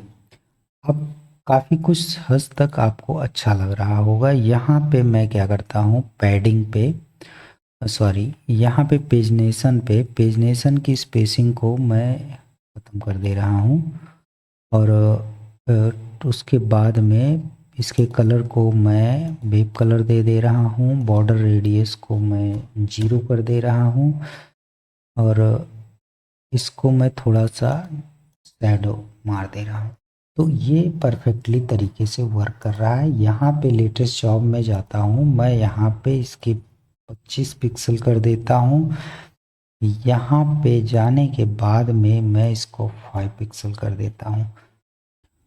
अब मैं इसको अगर सेव करके रिफ्रेश करूँ तो बेटर रिजल्ट मिलेगा, तो बिल्कुल बेटर रिजल्ट मिलेगा। आप सोच रहे हो 1 2 3 4 5 6 7 8 9 10 है, और कोई ऑप्शन तो है नहीं यहाँ पे। चलिए हम बताते हैं कैसे इसको बढ़ाया जाएगा, क्योंकि यहाँ से तो वो बढ़ने वाला है नहीं। यहाँ पे ऐसा कोई ऑप्शन नहीं है जिससे आप पोस्ट की तरह कर सकते हो, क्योंकि आर्काइव है ये। यहाँ पे सेटिंग में रीडिंग मोर पे जाइए, जहाँ से हमने स्टैटिक्स वाला चुना था, यहाँ पे आप इसको 20 कर दो। उसके बाद में आप इसको रिफ्रेश कर दो और यहाँ पे आके आप देखोगे कि आपका बढ़ चुका है। तो चलिए ये काम हो गया। मैं चाहता हूँ इस पेज में साइड बार भी क्रिएट हो। तो साइड बार क्रिएट करने के लिए तो सबसे पहले हमें लेआउट डिसाइड कर लेते हैं। ये वाला लेआउट ले लेते हैं। अब आप सोच रहे होंगे कि ये तो उल्टा आपने ले लिया। मैं 66.66 ये ले लेता हूँ, 33.33। अब ये हो गया। अब मैं इसी चीज़ को यहाँ पे ड्रैग ड्रॉप करता हूँ, तो ये हमारा बन गया। ये मैं इसको डिलीट कर देता हूँ। यहाँ पे मैं ले लेता हूँ कन्फर्म मतलब पोस्ट। तो आप एक काम करो, मैं सिंपल तरीके से मैं होम पेज पे चलता हूँ, होम पेज को एडिट करता हूँ और वहाँ से मैं आपको रिलेटेड पोस्ट को कैसे समथिंग बड़ी जल्दी से आप पिकअप कर सकते हो। यहाँ से जैसे यहाँ पे देखिए लेटेस्ट अपडेट आप कैटेगरी लिखा है, तो इसमें आप इस टाइटल को अपने हिसाब से मैनेज कर सकते हो। अब जैसे इंक्लूड कंटेंट जो कंटेक्स्ट लिखा है, तो आप कैटेगरी अगर नहीं लिखना चाहते हो तो उसको आप हाइड कर सकते हो, जैसे अभी मैंने किया। अब ये देखिए हट गया। तो वो आप पे डिपेंड करता है कि आप क्या करना चाह रहे हो। जैसे अभी के लिए मैं क्या कर रहा हूँ कि ये आपको पूरा कॉलम में कॉपी कर ले रहा हूँ, पूरा कॉलम कॉपी करके मैं यहाँ पेस्ट कर दे रहा हूँ। जैसे ही पेस्ट करेंगे तो ये आपका अंदर वाला मैं डिलीट, तो ये आप मेरे पास आ गया। ये 50% नहीं 33.33 हो गया। अब यहाँ पे अगर आप देखोगे कि इस पूरे में यहाँ पे कुछ तो है नहीं। अब यहाँ पे एक मैंने ऐड कर लिया, तो उसको आपको पेस्ट करना है। पेस्ट करने के बाद में यहाँ पे अगर आप थोड़ा सा ऊपर देख रहे हैं तो उसकी प्रॉब्लम ये है, ठीक है। और उसके बाद में बॉर्डर है, तो कोई चिंता वाली बात नहीं है। आप सिंपल तरीके से यहाँ पे जो जीरो है उसको आप थोड़ा सा अपने हिसाब से ये यहाँ पे 10 पिक्सल आप नीचे कर दीजिए। और ये आपका जो बॉर्डर है ये 33.33, इसको ऐसे कर दीजिए। यहाँ पे 66.66 का है, ठीक है। अब इसको आपको डिलीट कर दो, ये अब आपको ज़रूरत है नहीं। यहाँ पे जो आपने क्वेरी डाली है वो आपको हटा देनी है बस। उसके बाद में यहाँ पे आपको लिख देना है लेटेस्ट पोस्ट। तो इस तरीके से आप साइड बार बना सकते हो। साइड बार बनाने के लिए कोई जो मर्जी वो लिख लो। मैं यहाँ पे 8 पोस्ट इंसर्ट करना चाह रहा हूँ तो 8 पोस्ट हो गई। आपको 10 पोस्ट इंसर्ट करनी है तो 10 कर सकते हो। यहाँ पे आपको एक चीज़ है कि आप इसके बॉर्डर को नन कर दो, बेटर रहेगा। और यहाँ के बॉर्डर को आपको जस्ट क्या करना पड़ेगा कि आप लेफ्ट में और राइट में ऑन कर दो। अब ये बिल्कुल परफेक्ट लेटेस्ट पोस्ट आ गया। अब इसी तरीके से आप अपडेट करेंगे तो आपके पास सारे ऑप्शंस अवेलेबल हो जाएंगे। अब यहाँ पे देखिए ये सारी चीज़ें हमने आपको बता दी कि किस तरीके से आप अपनी वेबसाइट को बहुत अच्छे तरीके से मैनेज कर सकते हैं। तो इसमें कोई दिक्कत होने वाली बात नहीं है। अब यहाँ पे हो सकता है कि आपको थोड़ा सा प्रॉब्लम दिखे तो आप इसके गैप को घटा बढ़ा सकते हैं। यहाँ के पेजनेशन पे यहाँ के पेजनेशन को आप अपने हिसाब से मैनेज कर सकते हैं, स्पेसिंग को यहाँ से। अब ये वाली जो प्रॉब्लम है यहाँ पे इसके फुटर को यहाँ पे इसको आप अपने हिसाब से हैंडल कर सकते हैं। जैसे मान लीजिए इसके बॉर्डर को आपको ज़ीरो करना है तो इस बॉर्डर को आप ज़ीरो कर सकते हैं। तो मान लीजिए यहाँ पे तो मैंने दिया नहीं है, यहाँ पे अगर हम इस बॉर्डर के बॉटम बॉर्डर को ज़ीरो कर देते हैं तो ये देखिए ये आ गया। तो ये हमारा इस तरीके से है। तो चीज़ों को आपको समझना है, आपको करना है। जो चीज़ें ना समझ में आए उसको आपको रिपीट करना है, चीज़ों को फिर से प्रैक्टिस करना है, तब आपको अपनी चीज़ें अपने आप पता चलने लगेगी। तो ये सारी चीज़ें रही। तो कुछ इस तरीके का काम आप कर सकते हो। अब यहाँ पे देखो पोस्ट लिखा है, ये पोस्ट हो गया। अब पोस्ट देखो, अब देखिए पोस्ट ही जैसे हमने ओपन किया, ये पोस्ट एकदम सही नहीं दिख रहा है। तो अब इसको हमें अपने हिसाब से मैनेज करना है। तो सिंपल तरीके से थीम मैंने बताया था, ये स्ट्रक्चर है। तो यहाँ पे आर्काइव देखिए, प्रो में तो ऑप्शन अवेलेबल हैं ज़्यादा, लेकिन अभी तो प्रो है नहीं। तो आप चाहें तो प्रो को बाई कर सकते हैं, या प्रो आप ले सकते हो कहीं से। तो यहाँ पे मुझे क्या करना है, ब्लॉग है, ब्लॉग के पोस्ट को सिंपल तरीके से सेटिंग, जो नैरो था वो सेटिंग करना है, वो बॉक्स में करना है, वो साइड बार के साथ करना है। तो ये यहाँ पे देखिए साइड बार के साथ काम करने लगेगा, एकदम बिल्कुल परफेक्टली काम कर रहा है। अब ये सारी चीज़ें आप यहाँ से डिसाइड कर सकते हो। अब ये है, और साथ में अब यहाँ पे देखिए नीचे फुटर में और भी सारी चीज़ें हैं। जैसे मान लीजिए आपको सिंगल में जाने हैं, और सारे ऑप्शंस यहाँ पे दिए गए हैं। जैसे रिलेटेड पोस्ट ऑन करना है तो रिलेटेड पोस्ट को ऑन कर सकते हैं। और रिलेटेड पोस्ट को ऑन करने के लिए यहाँ पे आप सिंपल तरीके से क्लिक करिए, और क्लिक करने के बाद में आपको एक 3 दिखाने हैं, 3 कॉलम दिखाने हैं, नंबर ऑफ पोस्ट कितने दिखाने हैं, 6 दिखाने हैं, उसको आप डिसाइड कर सकते हो। आपको क्या क्या चीज़ें नहीं दिखानी है उनको आप मेटा में हाइड कर सकते हो। ये सारी चीज़ें आप यहाँ से कुछ इस तरीके से कर सकते हो। यहाँ से आने के बाद में आप देखोगे कि ये आपका परफेक्टली पोस्ट एरिया हो गया, कमेंट सेक्शन हो गया, और सारे ऑथर बॉक्स है, ऑटो लोड है, और शेयर के सोशल शेयरिंग ऑप्शन है, ये प्रो वर्जन में अवेलेबल है। तो ये सारी चीज़ें हैं। अब चलते हैं फिर से एक बार कंटेनर्स में चलते हैं। कंटेनर्स में हम बहुत सारी चीज़ें ऐसी हैं जो कि प्रो फीचर में है, यहाँ से भी आप काम चला सकते हैं।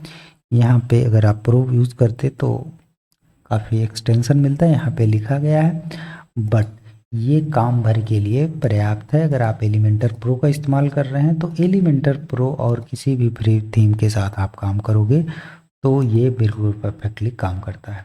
तो ये देखिए हमने एक खूबसूरत सी वेबसाइट सिंपल तरीके से कैसे बनाई जाएगी। दोस्तों